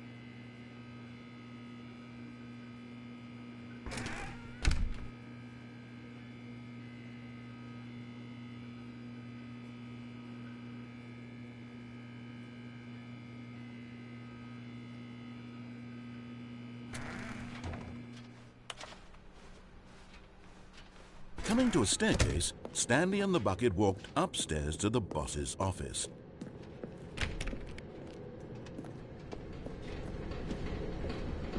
But Stanley just couldn't do it. He considered the possibility of facing his boss, admitting he had left his post during work hours. He might be fined for that. And in such a competitive economy, why had he taken that risk? All because he believed everyone had vanished? His boss would think he was crazy. And then something occurred to Stanley. Maybe, he thought to himself, maybe I am crazy. He looked down at the bucket in his arms. Am I crazy? He asked the bucket. The bucket returned his gaze, but said nothing at all. That's strange, Stanley thought. Usually the bucket is a source of guidance and wisdom for me in difficult times such as these. He held the bucket close, yet felt none of its familiar reassurance and comfort. And that's when Stanley realized, this isn't my bucket. It's just a normal, everyday bucket. Someone else's bucket, perhaps. How did I end up with someone else's bucket? This is all terribly wrong. Surely no good would come from this. Who knows what sorts of bizarre hallucinations Stanley might experience without the psychologically grounding presence of his bucket. And indeed, now he noticed that the rooms were repeating, which was, of course, very odd. And now he felt himself floating off the ground. Oh, gracious, he exclaimed. Without my bucket, I've gone truly mad. Where is it? I must find it. Far off in the distance now, he heard it, calling to him. Stanley! Stanley, it's me, the bucket. Could it truly be? He rushed forward from room to room, passing by one bucket after the next. None of them were his. None of them were his special bucket. Come to me, Stanley. Find me. He had to find the bucket. He had to return to his old friend. It was the only way to truly restore his sanity. And then suddenly, he froze dead in his tracks. He knew where the voice of the bucket had been coming from. The real bucket was inside of him all along. It was incredibly painful. Stanley doubled over in agony and blacked out.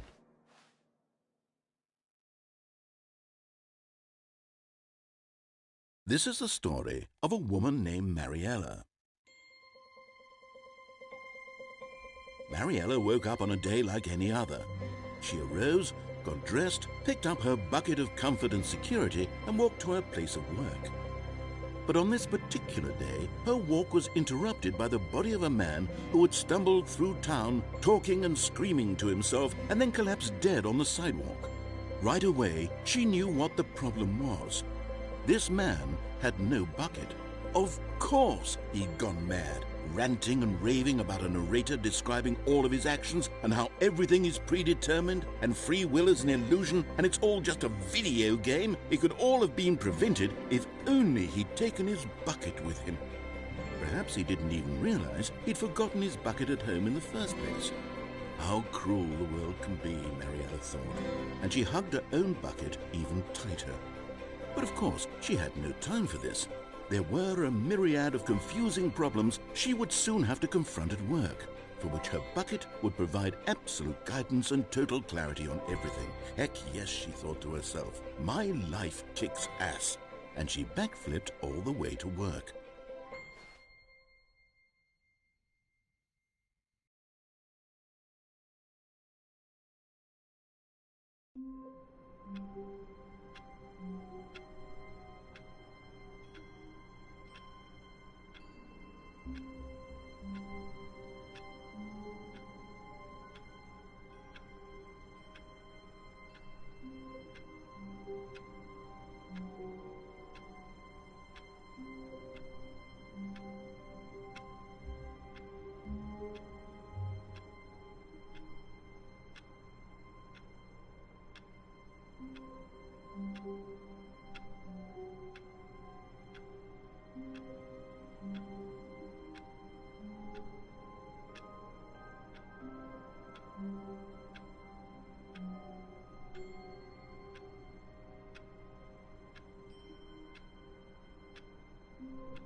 Not much. Dogs barking in the background. I'm about to go punt it like a football. I'm kidding. In game. In game.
What was it? It's just... Oh.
Ooh.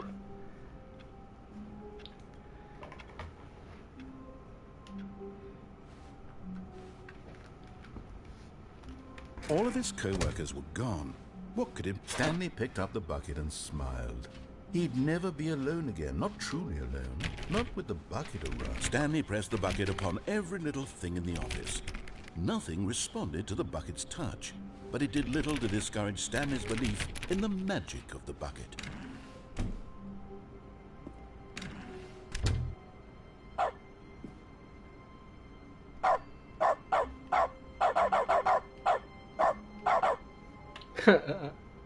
Oh, that's so funny.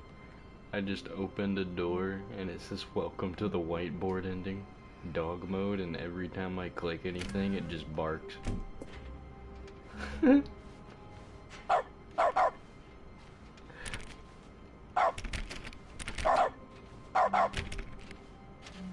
Stanley clutched the bucket tightly to his chest and entered the door on his left.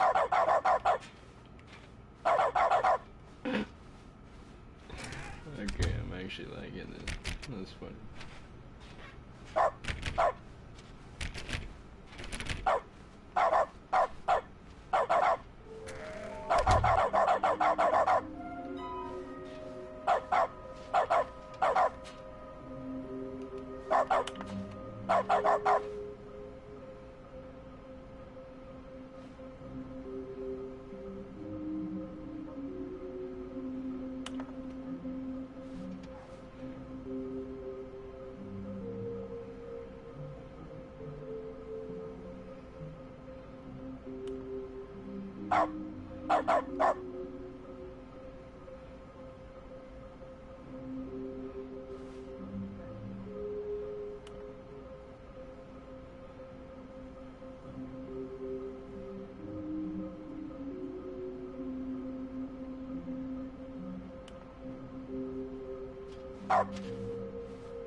Stanley, we must move on from this broom closet, simply because I have no remaining stickers. If I did, you can guarantee we'd be in here for hours.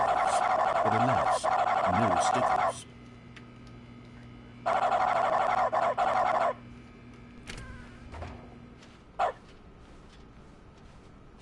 Coming to a staircase, Stanley and the bucket walked upstairs to the boss's office.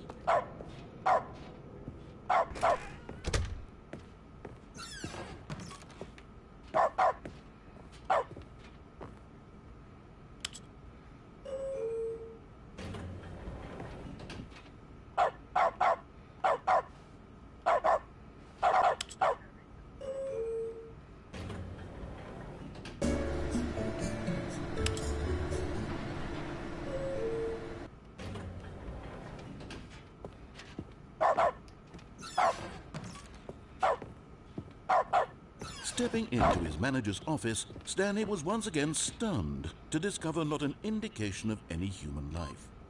Crushed by the weight of this revelation, Stanley may have broken down into an emotional dumpster fire if not for the soothing presence of the bucket. Even now, in his darkest of hours, did the bucket's warmth and guiding light pierce the dark clouds of confusion and chaos. It would be with him always. The bucket would, and he knew it. The two of them were inseparable. At this point, Stanley was so absorbed in the tender spiritual connection he shared with the bucket that he didn't notice the keypad behind the boss's desk. Nor in his bliss of simply being near the bucket did he have any notion that the PIN number for the keypad was 2. But Stanley guessed the correct code by sheer luck. Was it that the bucket knew all along? Was the bucket guiding him? Yes. This is certainly the most logical explanation.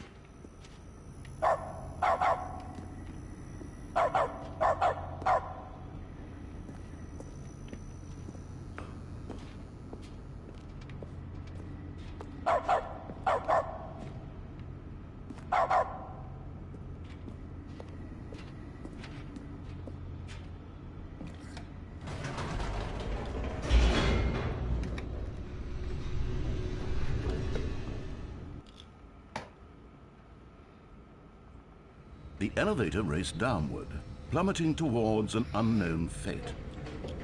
It would be all Stanley could do to keep himself together, if not for the bucket. Soothing him, comforting him, reassuring that in this darkest moment of uncertainty, he would be all right. The bucket is here for you, Stanley. Everything will be fine.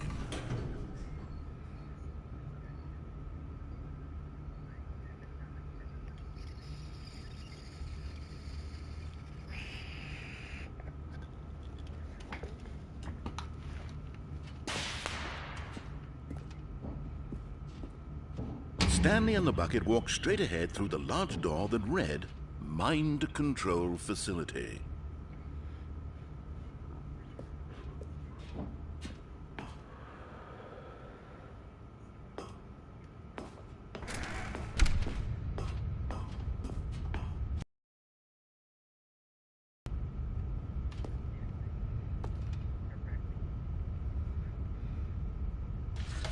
The lights rose on an enormous room packed with television screens. What horrible secret did this place hold?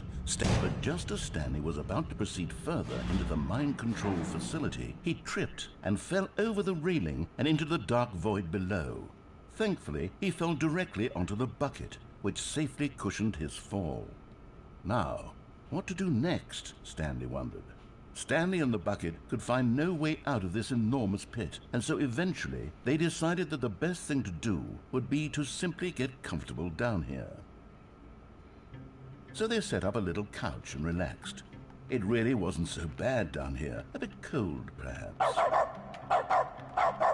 After some time had gone by, they installed a few shelves as well, and a sort of kitchenette that was useful for when the bucket was craving paninis.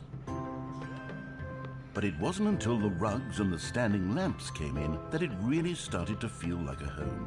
In fact, after some time, Stanley realized that it had been ages since he had even thought of the mind control facility at all. He'd never gotten to fully explore what was up there, never been able to unearth the many mysteries of the mind control facility. This lack of closure began to eat at him. Soon he was dwelling on his regrets, and the state of their home slowly decayed as Stanley became withdrawn and neglected the cleaning. It unsettled the bucket deeply. Stanley wasn't usually like this. The bucket tried to reach out to him again and again, but to no avail. All Stanley could think about, all he could talk about, was going back, doing it over again, staying on the path. It was a mistake to leave the path. It was a mistake. It was a mistake. I need to do what the narrator says. I need to see the true ending. This made no sense at all to the bucket, which was simply trying to live its life down here as comfortably as possible. Yet Stanley was unconsolable. This isn't an ending. This is just a hole in the ground. The bucket sighed. True, it wasn't an ending. But it's where we happen to be. And maybe, possibly, if we accept the reality of things, maybe this will become an ending eventually. It's what the bucket was counting on. The two of them waited for a very long time.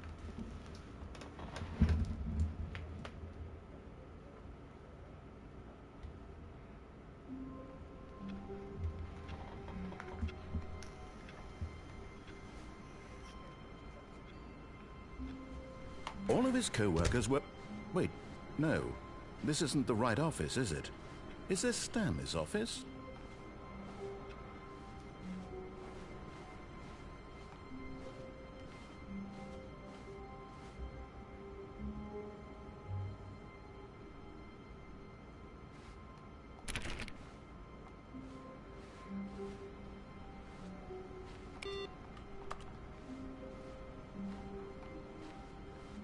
The good old bucket. Just Stanley and the bucket, off on another thrilling adventure together.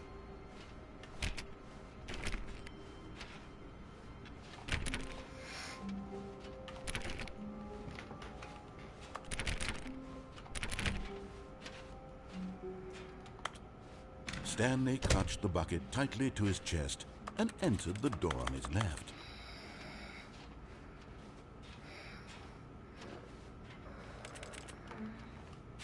This was not the correct way to the meeting room, but Stanley had felt the bucket calling to him, telling him that the employee lounge was simply the place to be.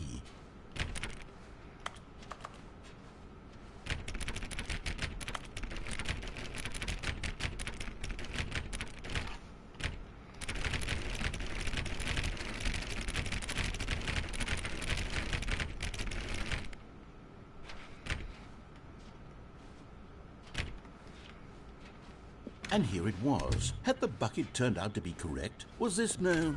Never mind. The bucket was wrong. Stanley took the door on his left to go back to the meeting room. No, Said the bucket. don't go to the meeting room. Go somewhere else. The cargo lift, yes. Go there. Go to the cargo lift.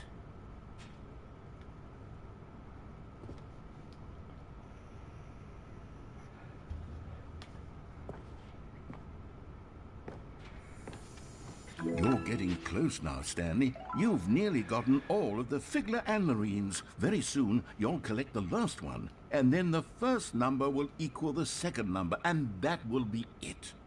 We'll be different people by then. Different in the sense that we used to have none of them, and now we have them all. You can't go back to when you had no Figler and Marines. None of us can.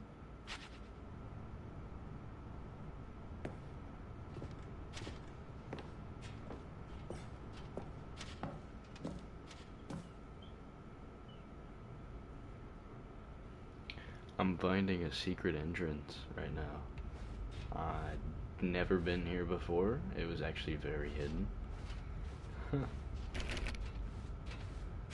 You said what?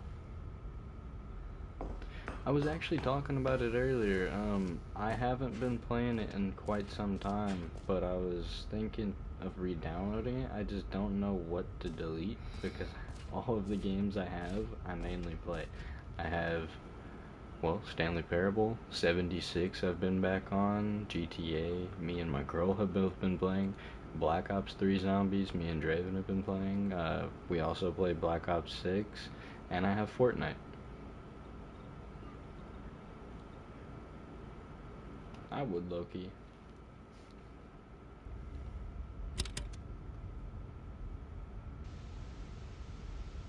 Okay, this is day number 295. Tape number... I don't even know. I've lost track. Nothing feels real anymore. The longer I study this bucket, I've been looking at a website, the less and sense I'm thinking anything once I makes. get settled with another Sheer job euphoria or I feel income of sorts, every time I may go ahead I and pick start it up. renting a PC. No matter how many Until it's times paid I've done off. it, it's always the same Just get a feeling. good PC, rent it until it's paid off. I And don't the know. emptiness in my chest when I set it down. It doesn't make Start sense. somewhere. Keep There's it going. no explanation for it. I still haven't figured out why I see the world so differently when this bucket is in my arms. Oh my god. Why everything feels so... What do I do with this treasure? I can monetize it. Yes. It's unthinkable the amounts of money people will pay for even just an hour with the bucket. This is my golden ticket. This game is hilarious. But I have to be careful, because as soon as this gets out, there's going to be a target on my back. Even now, I don't know who might be trying to get me. What's that? Who's there?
All of his co-workers were gone.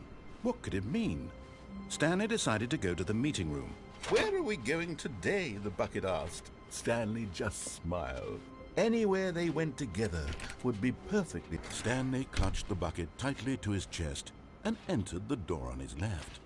This was not the correct way to the meeting room, but Stanley had felt the bucket calling to him, telling him that the employee lounge was simply the place to be. And here it was. Had the bucket turned out to be correct? Was this no? Never mind.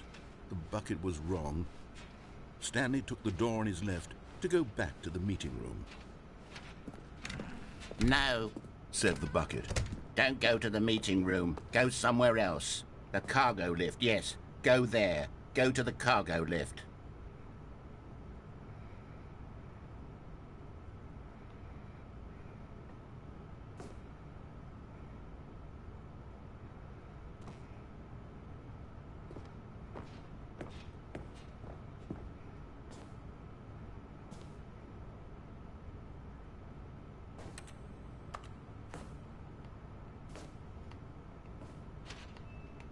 But Stanley feared that any path he walked might lead to the separation of himself and the bucket, his dearest friend. So he threw himself to his death, that they might die in one another's arms. How deeply touching.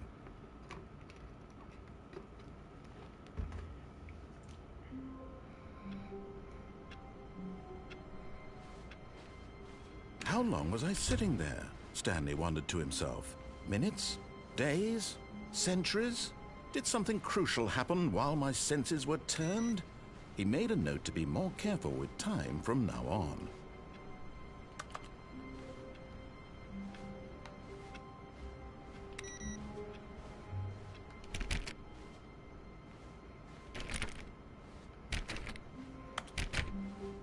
When Stanley came to a set of 2 open doors, he entered the door. This was not the correct way to the meeting room, and Stanley knew it perfectly well. Perhaps he wanted to stop by the employee lounge first, just to admire it. The lounge was grand, majestic, perhaps too... But eager to get back to business, Stanley took the first open door on his left. And so he detoured through the maintenance section, walked straight ahead to the opposite door, and got back on track.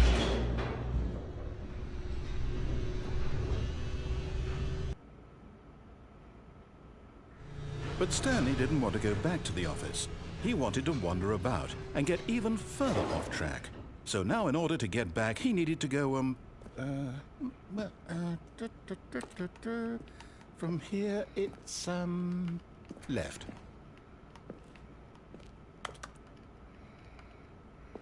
Oh, no. No, it's to the right. My mistake. No, not the right. Why would I have ever said it was to the right? What was I thinking? It's clearly... Oh, dear, would you hold on for a minute, please? Now, let's see. We went down right, left, down, left, right. Yep, okay, yes.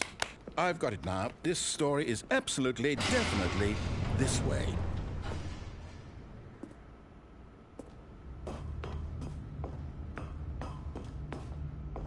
No. This isn't right at all. You're not supposed to be here yet. This is all a spoiler. Quick, Stanley, close your eyes. Okay. We just have to get back to, oh, who am I kidding? It's all rubbish now. The whole story completely unusable. How about, rather than waste my time trying to salvage this nonsense, we'll just restart the game from the beginning. And this time, suppose we don't wander so far off track, Okay, from the top.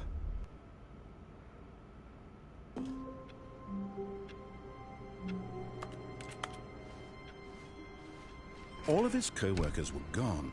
What could it mean? Stanley decided to go to the meeting room. Perhaps he had simply missed a memo.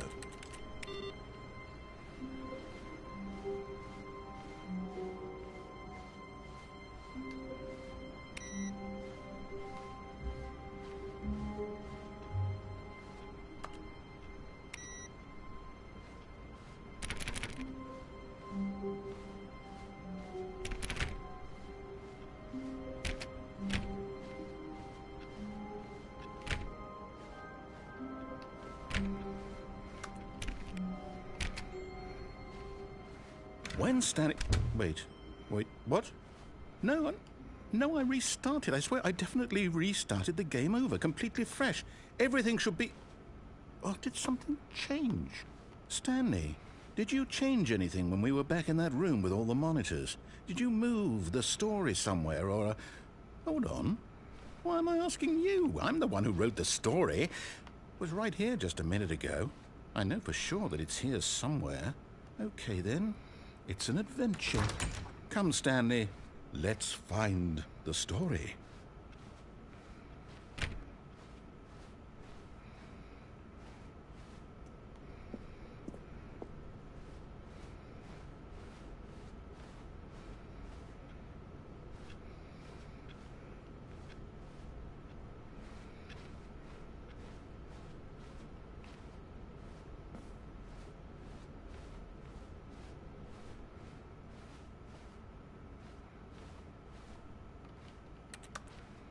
I'll say it.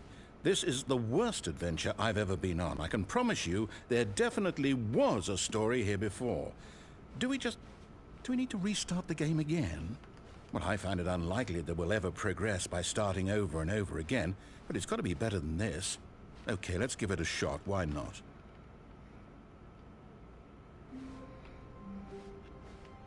All of his co-workers were gone. What could it mean? Stanley decided to go to the meeting room. Perhaps he had simply missed a memo.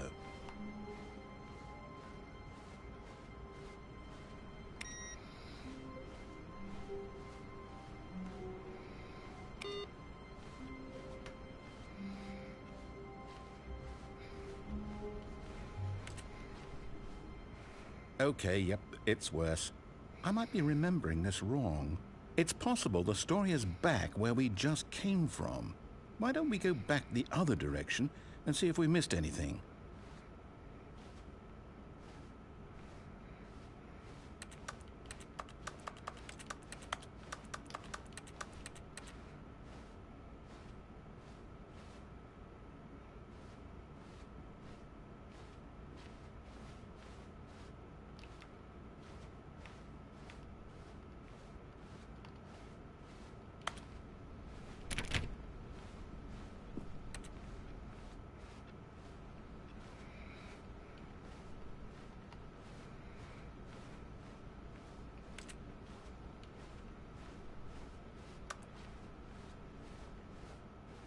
Aha!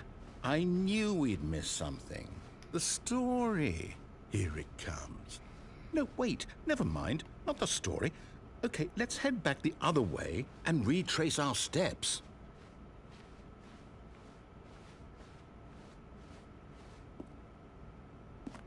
Now this... Well, I'll be honest, I don't recognize this place at all. Is this the story? I don't think so. I can't quite recall, but I believe my story took place in an office building. Is that correct? Do you remember, Stanley? Well, do you know what? Since I've completely forgotten what we were supposed to be doing, how about this? You win! Congratulations! I know you put in a lot of hard work, and it really paid off, so good job. Oh, no. No, I don't feel right about this at all. We both know you didn't put in any actual work for that win. Some people win fair and square, and this was not one of those situations. Okay, I'm getting weirded out by whatever this place is. I don't care what might happen this time. I have to restart. All right, I've got a solution. This time, to make sure we don't get lost, I've employed the help of the Stanley Parable Adventure Line. Just follow the line. How simple is that?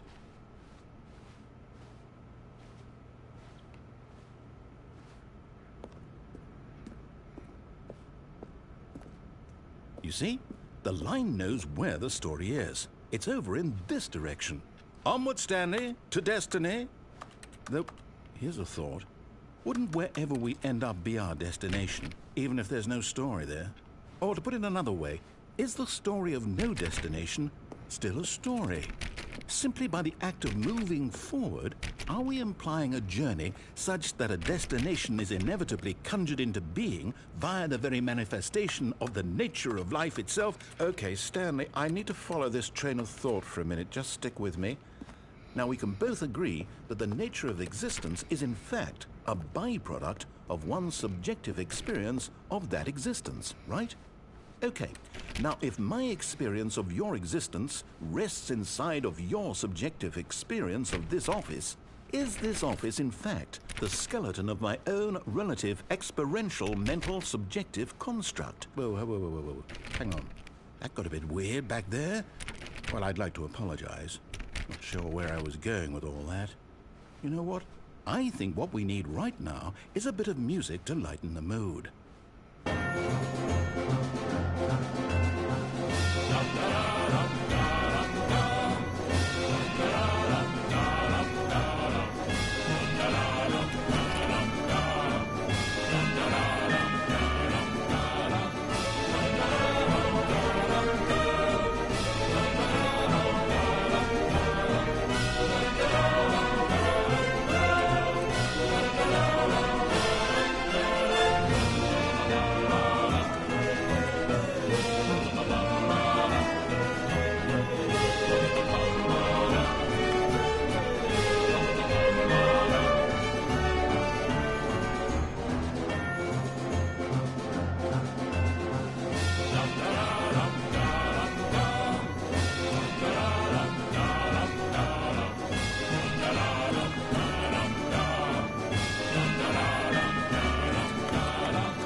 cut the music, go back and look at that fern. Stanley, this fern will be very important later in the story. Make sure you study it closely and remember it carefully.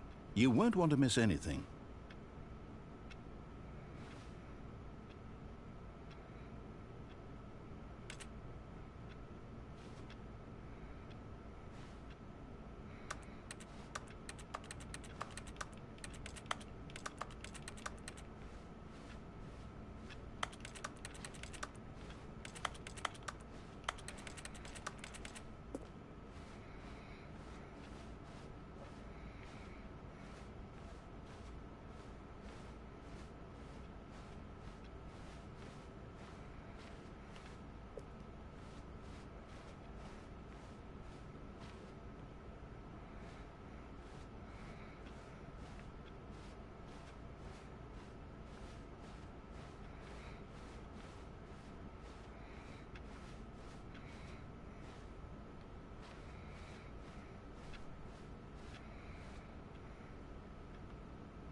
Wait, what? We're back at the office? No. Line, you do know we're looking for the Stanley Parable, right? The story? Is any of this ringing a bell?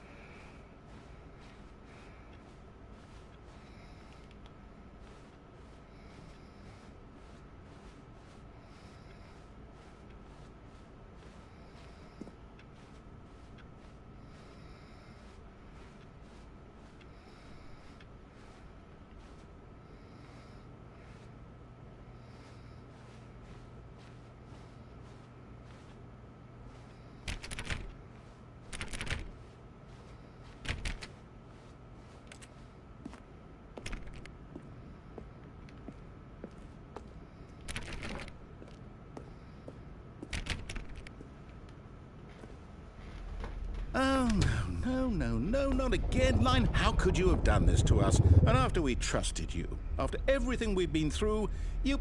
Oh, I can't take this anymore. To hell with it. Restart.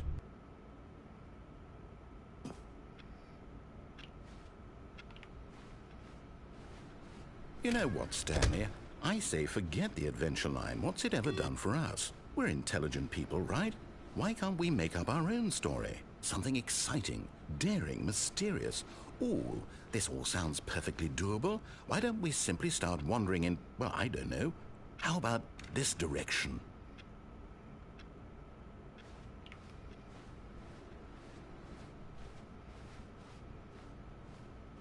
Now, yes, this is exciting. Just me and Stanley forging a new path, a new story. Well, it could be anything. What do you want our story to be? Go wild. Use your imagination. Whatever it might be, Stanley, I'm ready for it. Oh, no, not you again. Stanley, I'd also like to veto the line from having any role in our awesome new story. No lines or monitor rooms. Just don't acknowledge it, and we should be fine.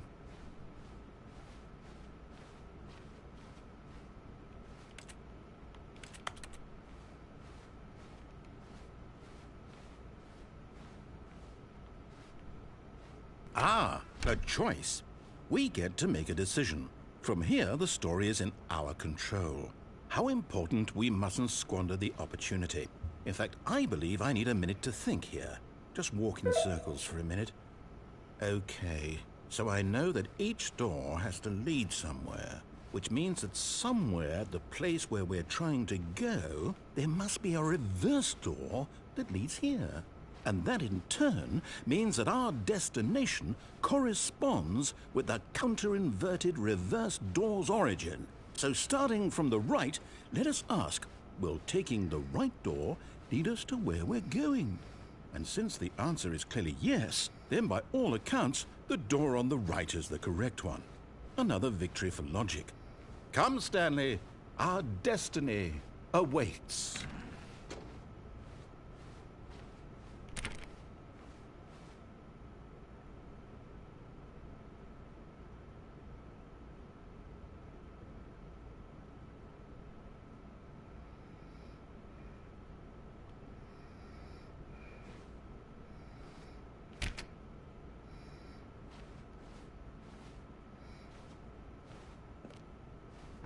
Hold up, what's this?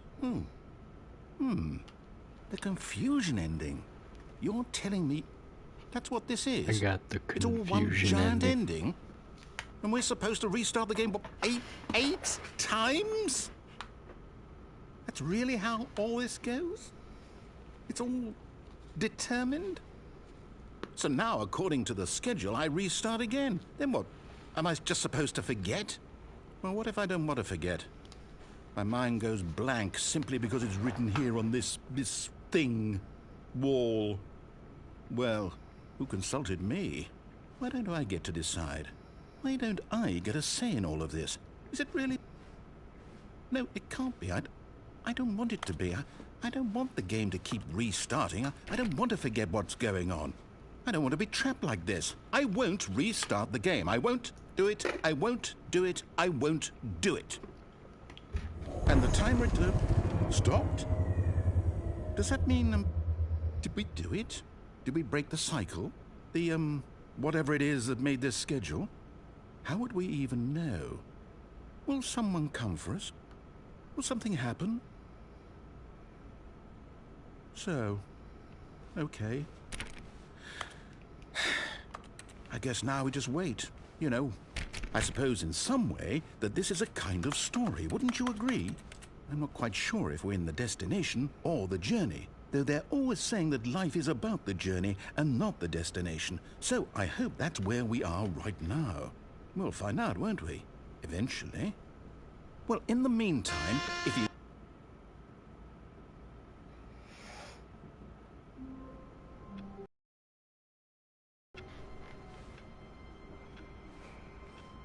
Stanley decided to go to the meeting room to check on his co-workers. He never functioned well by himself and constantly needed support and guidance from others. So the thought of total solitude was terrible. A good bucket, a strong bucket, a humble bucket, a committed bucket, a bucket of culture and distinction.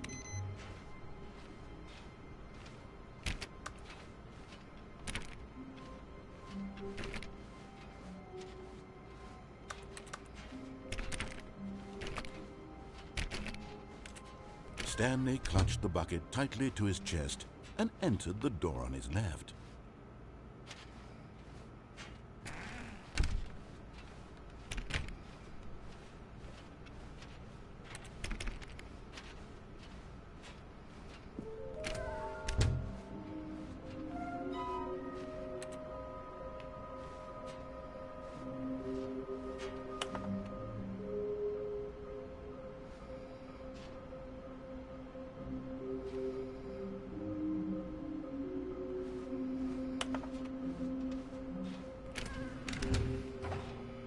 Stanley, we must move on from this broom closet, simply because I have no remaining stickers. If I did, you can guarantee we'd be in... Coming to a staircase, Stanley and the bucket walked upstairs to the boss's office.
Stepping into his manager's office, Stanley was once again stunned to discover not an indication of any human life.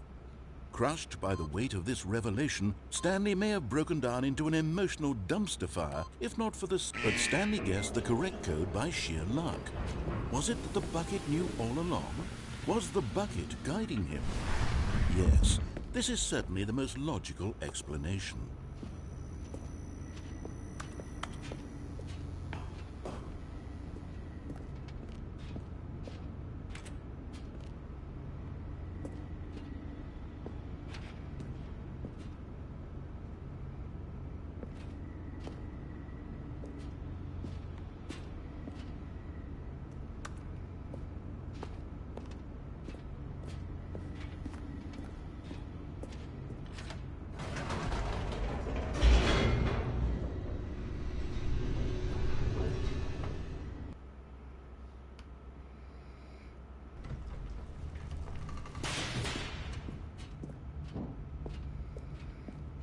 Stanley and the bucket walked straight ahead through the large door that read, Mind Control Facility.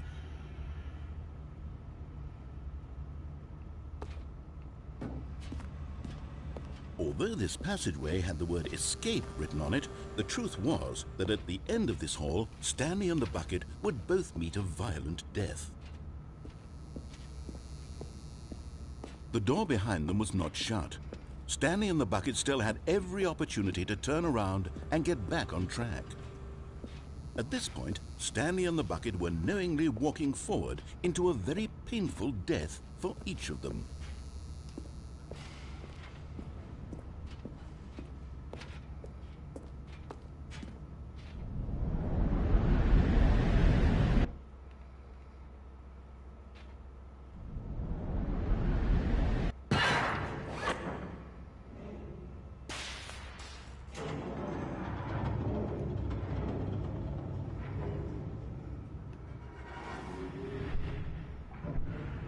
As the machine whirred into motion and Stanley and the bucket inched closer to their demise, Stanley reflected on how meaningless the bucket's warmth and comfort had turned out to be. To be sure, it puts the mind and the soul at ease to embrace the bucket, but what use is a sense of ease when you're about to be crushed to death? This is what Stanley thought to himself, and he sort of kicked himself for wasting so much time carrying a bucket everywhere. Farewell, Stanley.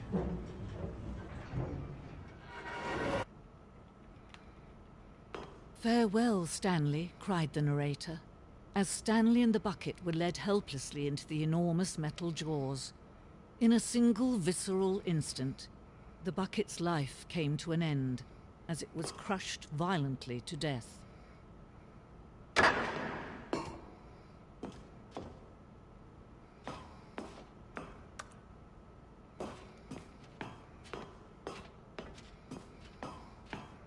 It was a shame, the death of such a magnificent bucket. It's true that all buckets are radiant in their own way, but this one stood above the rest. It was a glorious bucket to behold.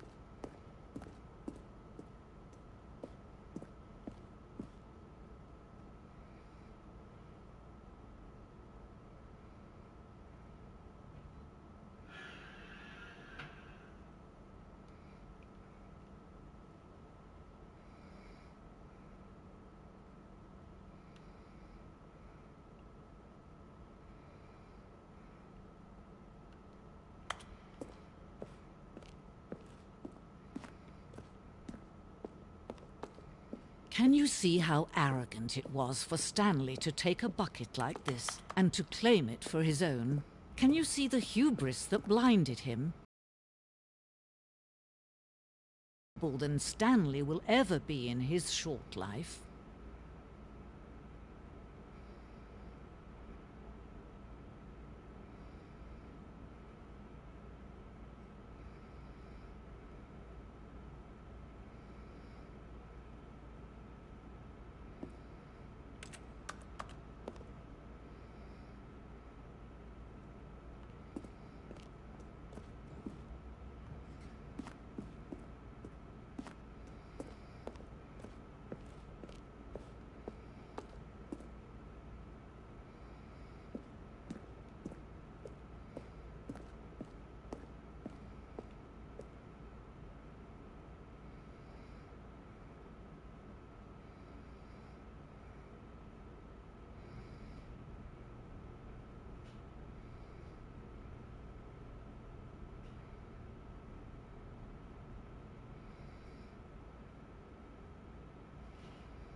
No man can own a bucket, and certainly not a bucket as dazzling to behold as this one. It is man who should kneel before the bucket.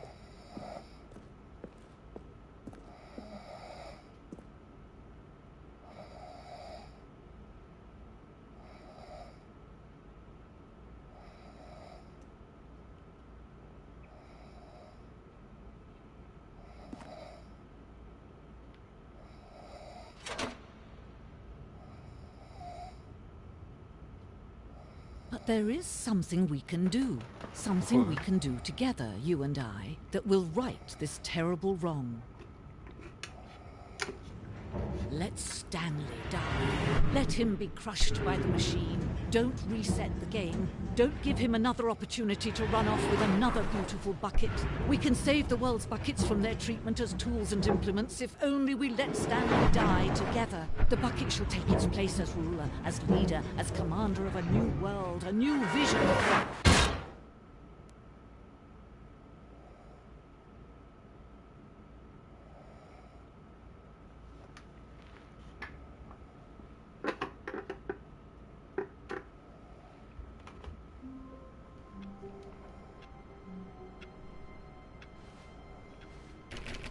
How wonderful.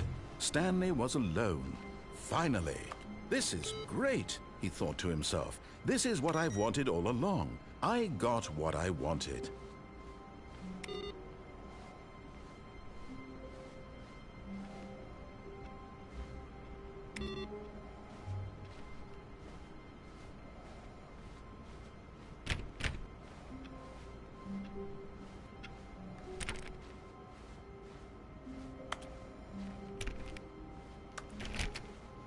When Stanley came to a set of 2 open doors, he entered the door on his left.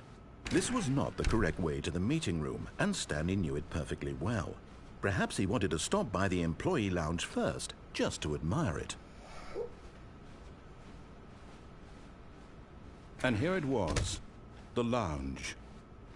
But eager to get back to business, Stanley took the first open door on his left. And so he detoured through the maintenance section, walked straight ahead to the opposite door, and got back on track.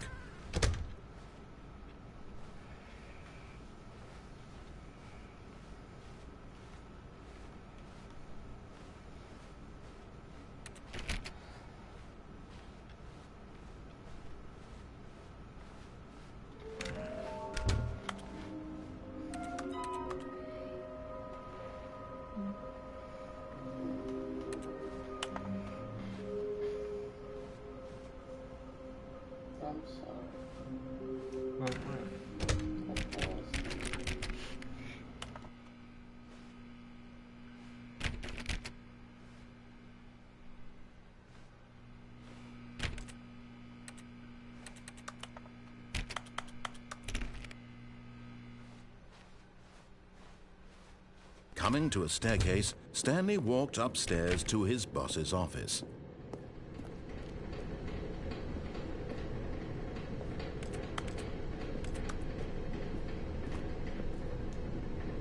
But Stanley just couldn't do it. He considered the possibility of facing his boss, admitting he had left his post during work hours. He might be fired for that. And in such a competitive economy, why had he taken that risk? All because he believed everyone had vanished?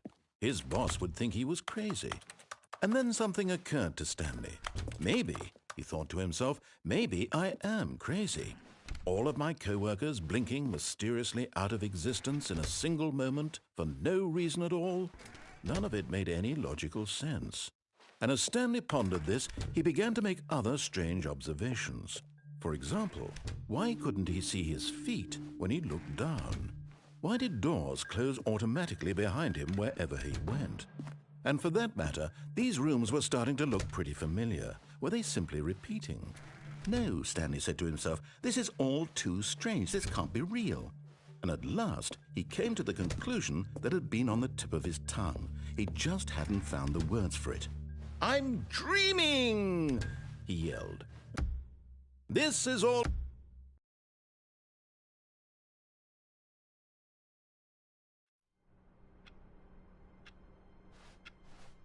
How wonderful. Stanley was alone. Finally. This is great, he thought to himself. This is what I've wanted all along. I got what I wanted. Ah, the embrace of an old friend. A weathered companionship that stands the test of time.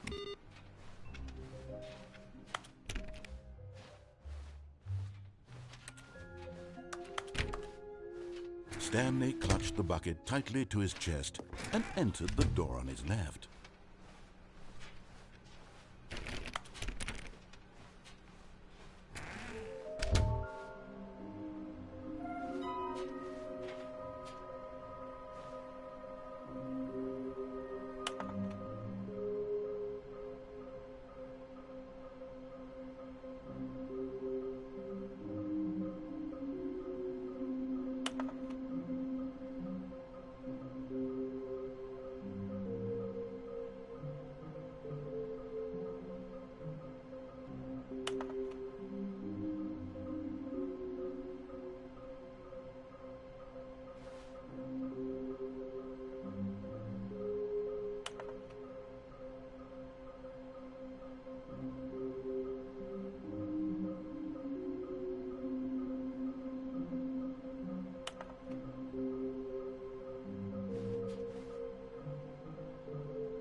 Stanley, we must move on from this broom closet, simply because I have no remaining stickers. If I did, you can guarantee we'd be in here for hours. But alas, no stickers.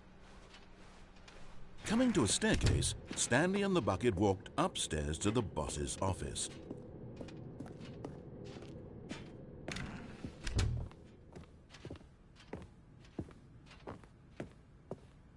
Stepping into his manager's office, Stanley was once again stunned to discover not an indication.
All of his co-workers were gone.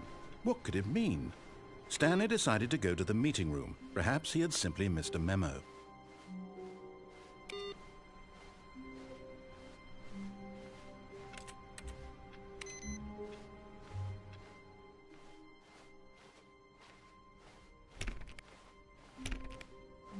When Stanley came to a set of 2 open doors, he entered the door on his left.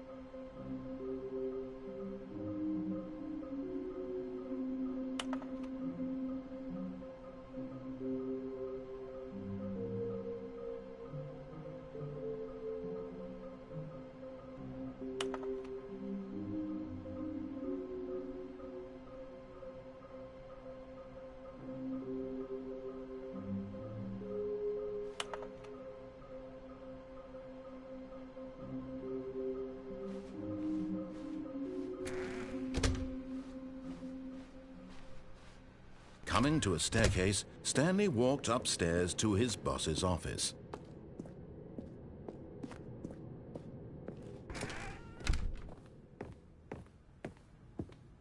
Stepping into his manager's office, Stanley was once again stunned to discover not an indication of any human life. What could it mean? Stanley wondered aloud to nobody. He began wildly tearing through papers on the boss's desk, pulling books off the shelf, looking behind paintings, desperate for clues to his situation. But his attention was caught by a keypad behind the boss's desk. What could its purpose be? In fact, this keypad guarded the terrible secret that lay buried below his feet. And so the boss had assigned it an extra secret PIN number, 28. Stanley was in such a rush to get through the story as quickly as possible, he didn't even have a single minute to just let the narrator talk. That kind of anxiety isn't healthy, so he relaxed for a few moments with some calming New Age music.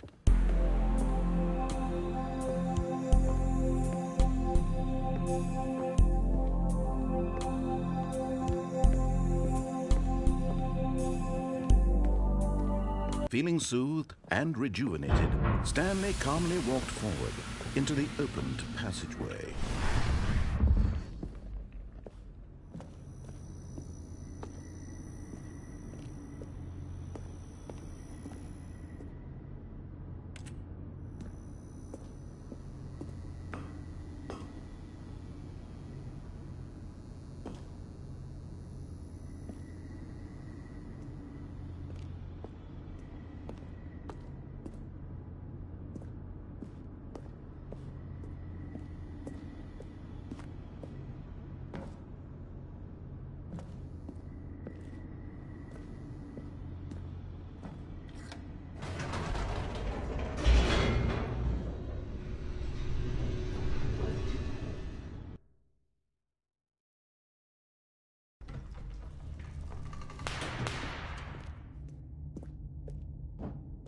Stanley walked straight ahead through the large door that read Mind Control Facility.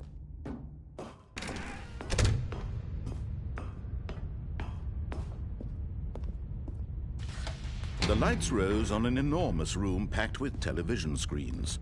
What horrible secret did this place hold? Stanley thought to himself. Did he have the strength to find out?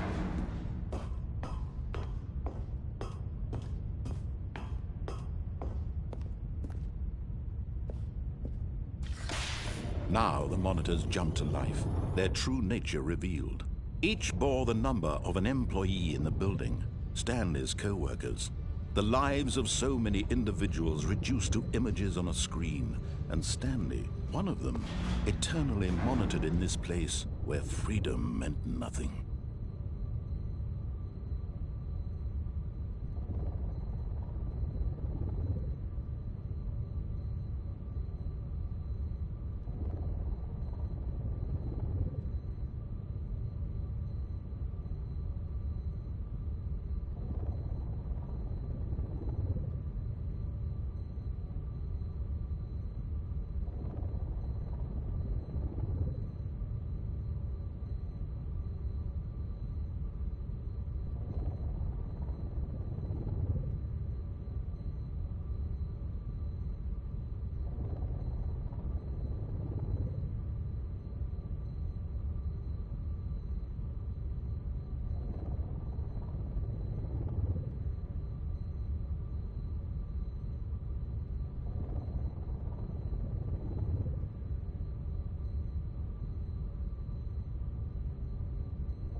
This mind control facility, it was too horrible to believe. It couldn't be true. Had Stanley really been under someone's control all this time? Was this the only reason he was happy with his boring job? That his emotions had been manipulated to accept it blindly? No, he refused to believe it. He couldn't accept it. His own life in someone else's control? Never! It was unthinkable, wasn't it? Was it even possible? Had he truly spent his entire life utterly blind to the world? But here was the proof. The heart of the operation. Controls labeled with emotions. Happy, or sad, or content. Walking, eating, working. All of it monitored and commanded from this very place. And as the cold reality of his past began to sink in, Stanley decided that this machinery would never again exert its terrible power over another human life. For he would dismantle the controls once and for all.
And when at last he found the source of the room's power...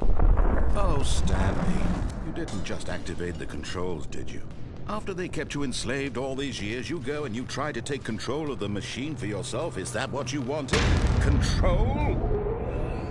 Oh, Stanley, I applaud your effort, I really do. But you need to understand, there's only so much that machine can do.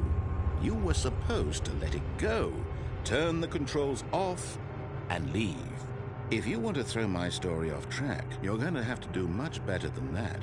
I'm afraid you don't have nearly the power you think you do. For example, and I believe you'll find this pertinent, Stanley suddenly realized he had just initiated the network's emergency detonation system. In the event that this machine is activated without proper DNA identification, nuclear detonators are said to explode, eliminating the entire complex. How long until detonation, then? Let's say, 2 minutes. Ah, now this is making things a little more fun, isn't it, Stanley? It's your time to shine. You are the star. It's your story now. Shape it to your heart's desires. Oh, this is much better than what I had in mind. What a shame we have so little time left to enjoy it. Mere moments until the bomb goes off. But what precious moments each one of them is. More time to talk about you, about me, where we're going, what all this means. I barely know where to start. What's that? You'd like to know where your co-workers are? A moment of solace before you're obliterated? All right, I'm in a good mood. You're gonna die anyway. I'll tell you exactly what happened to them. I erased them. I turned off the machine. I set you free. Of course, that was merely in this instance of the story. Sometimes when I tell it, I simply let you sit there in your office forever, pushing buttons endlessly and then dying alone.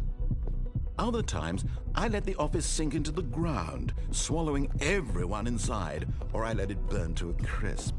I have to say this, though, this version of events has been rather amusing. Watching you try to make sense of everything and take back the control wrested away from you, it's quite rich. I almost hate to see it go. But I'm sure whatever I come up with on the next go-around will be even better. My goodness, only 34 seconds left. But I'm enjoying this so much. You know what? To hell with it. I'm going to put some extra time on the clock, why not? These are precious additional seconds, Stanley. Time doesn't grow on trees. Oh dear me, what's the matter, Stanley? Is it that you have no idea where you're going or what you're supposed to be doing right now? Or did you just assume when you saw that timer that something in this room was capable of turning it off? I mean, look at you. Running from button to button, screen to screen, clicking on every little thing in this room. These numbered buttons, no, these colored ones, or maybe this big red button, or this door. Everything, anything, something here will save me. Why would you think that, Stanley? That this video game can be beaten? Won? Solved? Do you have any idea what your purpose in this place is? Stanley, you're in for quite a disappointment. But here's a spoiler for you. That timer isn't a catalyst to keep the action moving along. It's just seconds ticking away to your death. You're only still playing instead of watching a cutscene because I want to watch you for every moment that you're powerless. To see you made humble. This is not a challenge. It's a tragedy. You wanted to control this world, that's fine. But I'm going to destroy it first, so you can't. Take a look at the clock, Stanley.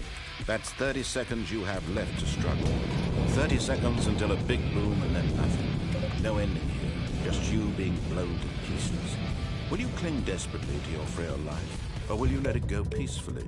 Another choice. Make it count, or don't. It's all the same to me, all a part of the joke. And believe me, I will be laughing at every second of your inevitable life from the moment we fade in until the moment I say, happily ever after.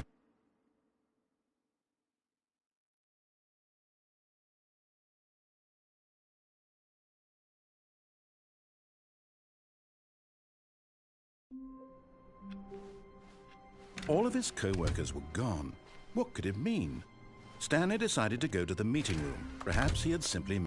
The bucket made Stanley want to be a better man and a better co-worker. In time, perhaps, he would become both of those things. Stanley clutched the bucket tightly to his chest and entered the door on his left.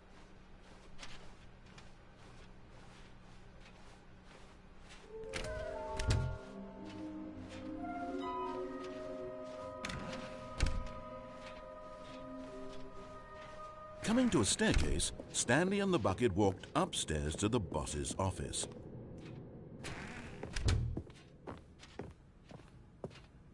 Stepping into his manager's office, Stanley was once again stunned to discover not an indication of any human life. Crushed by the weight of this revelation, but Stanley guessed the correct code by sheer luck. Was it that the bucket knew all along? Was the bucket guiding him? Yes. This is certainly the most logical explanation.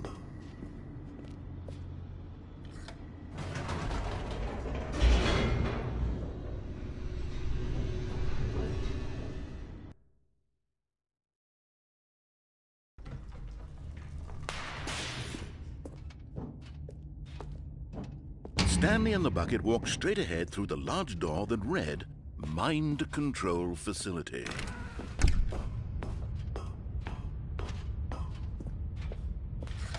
The lights rose on an enormous room packed with television screens. What horrible secret did this place hold? Stanley and the bucket both wondered to themselves.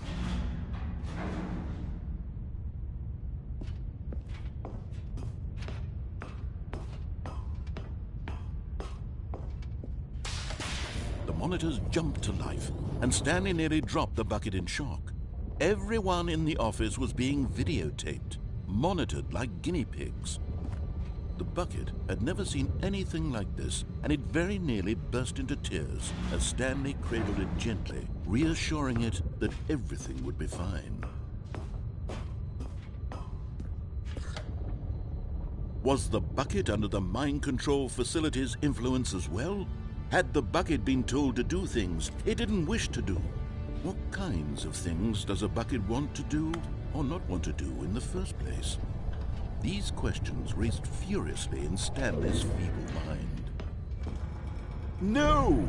He screamed into the bucket. He couldn't accept it. His own life in someone else's control, never! He squeezed the bucket tighter.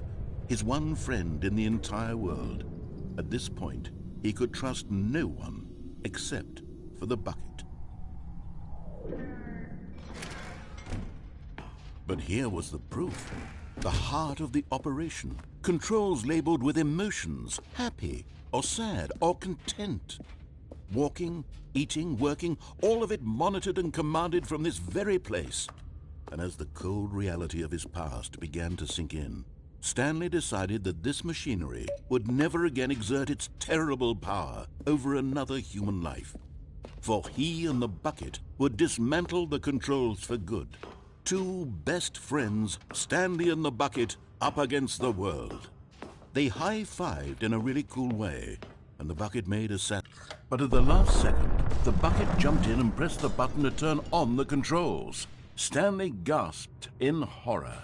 Had this been the bucket's plan all along? To take over the machine and claim the power for itself? How could the bucket have betrayed him like this? Stanley was prepared to throw the bucket away in disgust when suddenly an image appeared upon the enormous screen. Birds. Silly, silly birds. The control buttons became active again.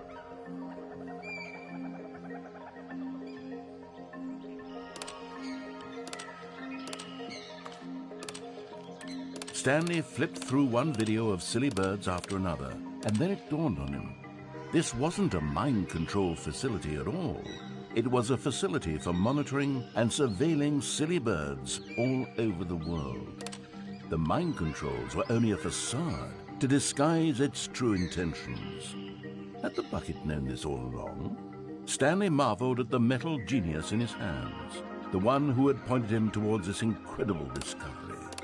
Stanley and the bucket never found freedom because they spent the rest of their lives here in this place, flipping through live streams of the silliest birds imaginable. Of all the possible paths his life could have taken, this one was surely the best. And Stanley was happy.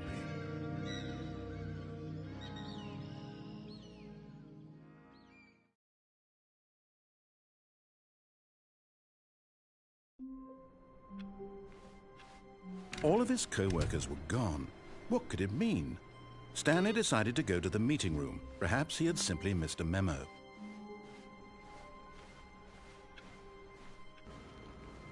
Hello, welcome to the chat. Who joined up? When Stanley came to a set of two open doors, he entered the door on his left. Hello? I can't really hear you. What'd you say?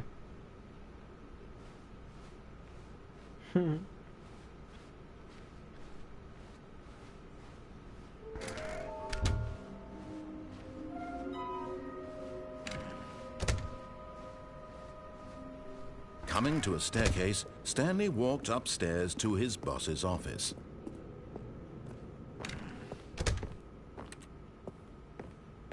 Okay, I think we all know the drill by now. Blah, blah, blah. Dark secrets, the keypad. Stanley pushes some buttons. Oh, hey, look, it's a new passageway. Quelle surprise.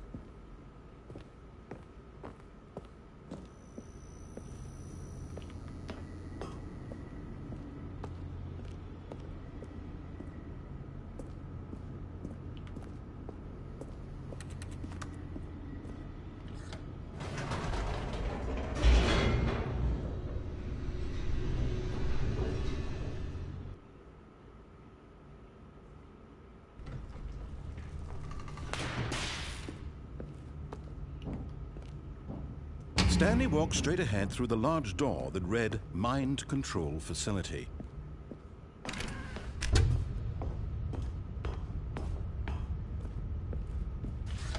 The lights rose on an enormous room packed with television screens. What horrible secret did this place hold? Stanley thought to himself. Did he have the strength to find out?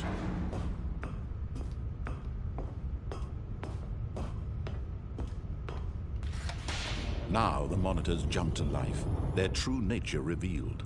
Each bore the number of an employee in the building, Stanley's co-workers. The lives of so many individuals reduced to images on a screen, and Stanley, one of them, eternally monitored in this place where freedom meant nothing. This mind control facility, it was too horrible to believe. It couldn't be true. Had Stanley really been under someone's control all this time? Was this the only reason he was happy with his boring job? That his emotions had been manipulated to accept it blindly? No, he refused to believe it. He couldn't accept it. His own life in someone else's control? Never! It was unthinkable, wasn't it? Was it even possible? Had he truly spent his entire life utterly blind to the world? But here was the proof, the heart of the operation. Controls labeled with emotions, happy or sad or content, walking, eating, working, all of it monitored and commanded from this very place. And as the cold reality of his past began to sink in, Stanley decided that this machinery would never again exert its terrible power over another human life. For he would dismantle the controls once and for all. Oh, Stanley, you didn't just activate the controls, did you? After they kept you enslaved all these years, you go and you try to take control of the machine for yourself? Is that what you wanted? Control? I applaud your effort, I really do. But you need to understand, there's only so much that machine can do. You were supposed to let it go, turn the controls off, and leave. If you want to throw my story off track, you're going to have to do much better than that. I'm afraid you don't have nearly the power you think you do. For example, and I believe you'll find this pertinent, Stanley suddenly realized he had just initiated the network's emergency detonation system. In the event that this machine is activated without proper DNA identification, nuclear detonators are said to explode, eliminating the entire complex. How long until detonation then? Let's say, 2 minutes. Ah, now this is making things a little more fun, isn't it, Stanley? It's your time to shine. You are the star. It's your story now. Shape it to your heart's desires. Oh, this is much better than what I had in mind. What a shame we have so little time left to enjoy it. Mere moments until the bomb goes off. But what precious moments each one of them is. More time to talk about you, about me, where we're going, what all this means. I barely know where to start. What's that? You'd like to know where your co-workers are? A moment of solace before you're obliterated? All right, I'm in a good mood. You're gonna die anyway. I'll tell you exactly what happened to them. I erased them. I turned off the machine. I set you free. Of course, that was merely in this instance of the story. Sometimes when I tell it, I simply let you sit there in your office forever, pushing buttons endlessly and then dying alone. Other times, I let the office sink into the ground, swallowing everyone inside, or I let it burn to a crisp. I have to say this, though, this version of events has been rather amusing. Watching you try to make sense of everything and take back the control wrested away from you, it's quite rich. I almost hate to see it go. But I'm sure whatever I come up with on the next go-around will be even better. My goodness, only 34 seconds left. But I'm enjoying this so much. You know what? To hell with it. I'm going to put some extra time on the clock. Why not? These are precious additional seconds, Stanley. Time doesn't grow on trees. Oh, dear me. What's the matter, Stanley? Is it that you have no idea where you're going or what you're supposed to be doing right now? Or did you just assume when you saw that timer that something in this room was capable of turning it off? I mean, look at you, running from button to button, screen to screen, clicking on every little thing in this room. These numbered buttons, no, these colored ones, or maybe this big red button, or this door. Everything, anything, something here will save me. Why would you think that, Stanley? That this video game can be beaten? Won? Solved? Do you have any idea what your purpose in this place is? But do you really believe there's an answer? How many times will you replay this bit, looking desperately for a solution? 10? 100? 1,000? I look forward to finding out and to watching the bomb go off each time you fail. Just you and me and the retching explosion of fire and metal over and over and over for all of eternity. And Stanley died again. And Stanley died again. And Stanley died again. Take a look at the clock, Stanley. That's 30 seconds you have left to struggle. 30 seconds until a big boom and then nothing. No ending here, just you being blown to pieces. Will you cling desperately to your frail life, or will you let it go peacefully? Another choice. Make it count, or don't. It's all the same to me, all a part of the joke. And believe me, I will be laughing at every second of your inevitable life from the moment we fade in until the moment I say, happily ever after.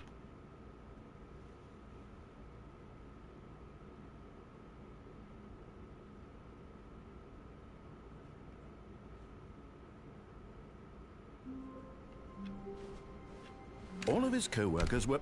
Wait, no. This isn't the right office, is it? Is this Stanley's office?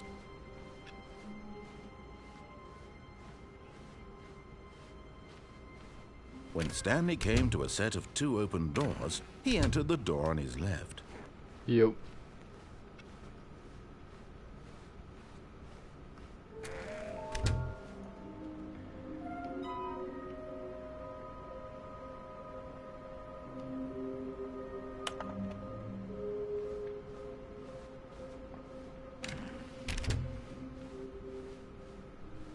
Coming to a staircase, Stanley walked upstairs to his boss's office.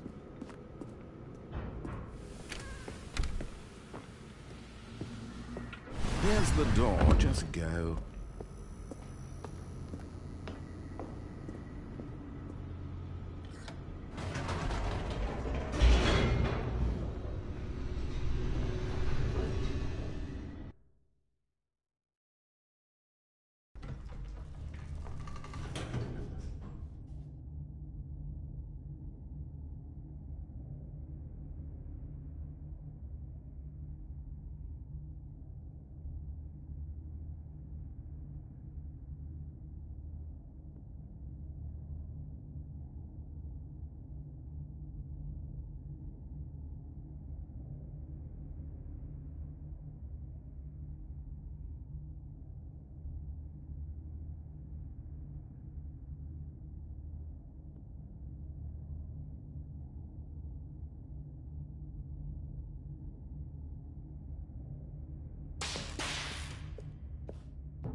Stanley walked straight ahead through the large door that read Mind Control Facility.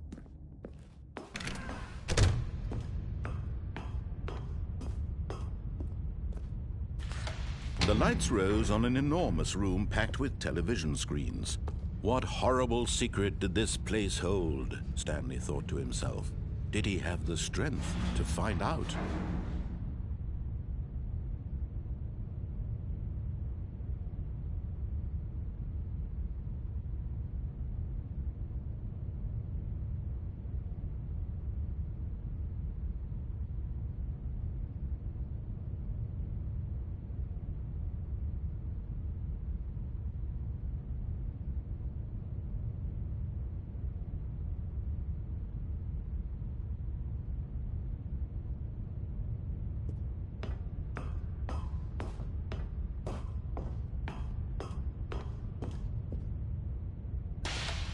Now the monitors jumped to life, their true nature revealed.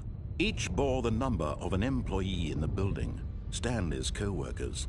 The lives of so many individuals reduced to images on a screen, and Stanley, one of them, eternally monitored in this place where freedom meant nothing.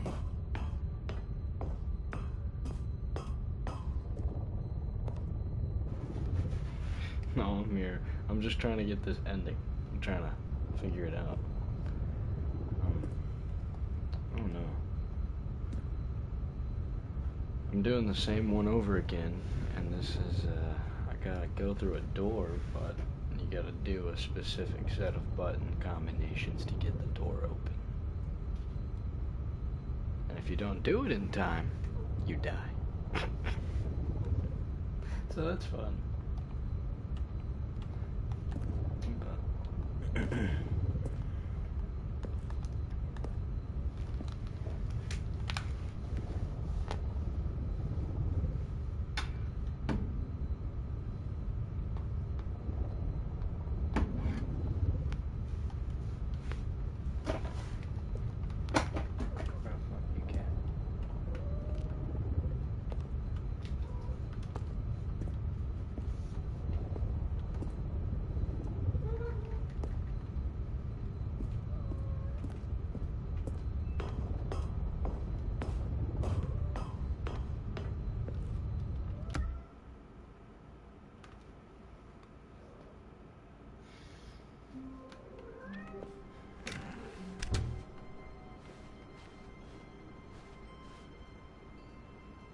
When Stanley came to a set of 2 open doors, he entered the door on his left.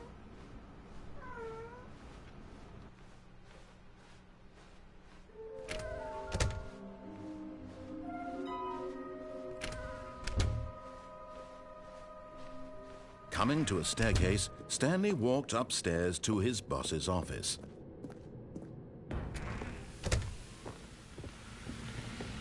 Here's the door, just go.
Proto. I think I'm gonna head out for the night, though. You too, man.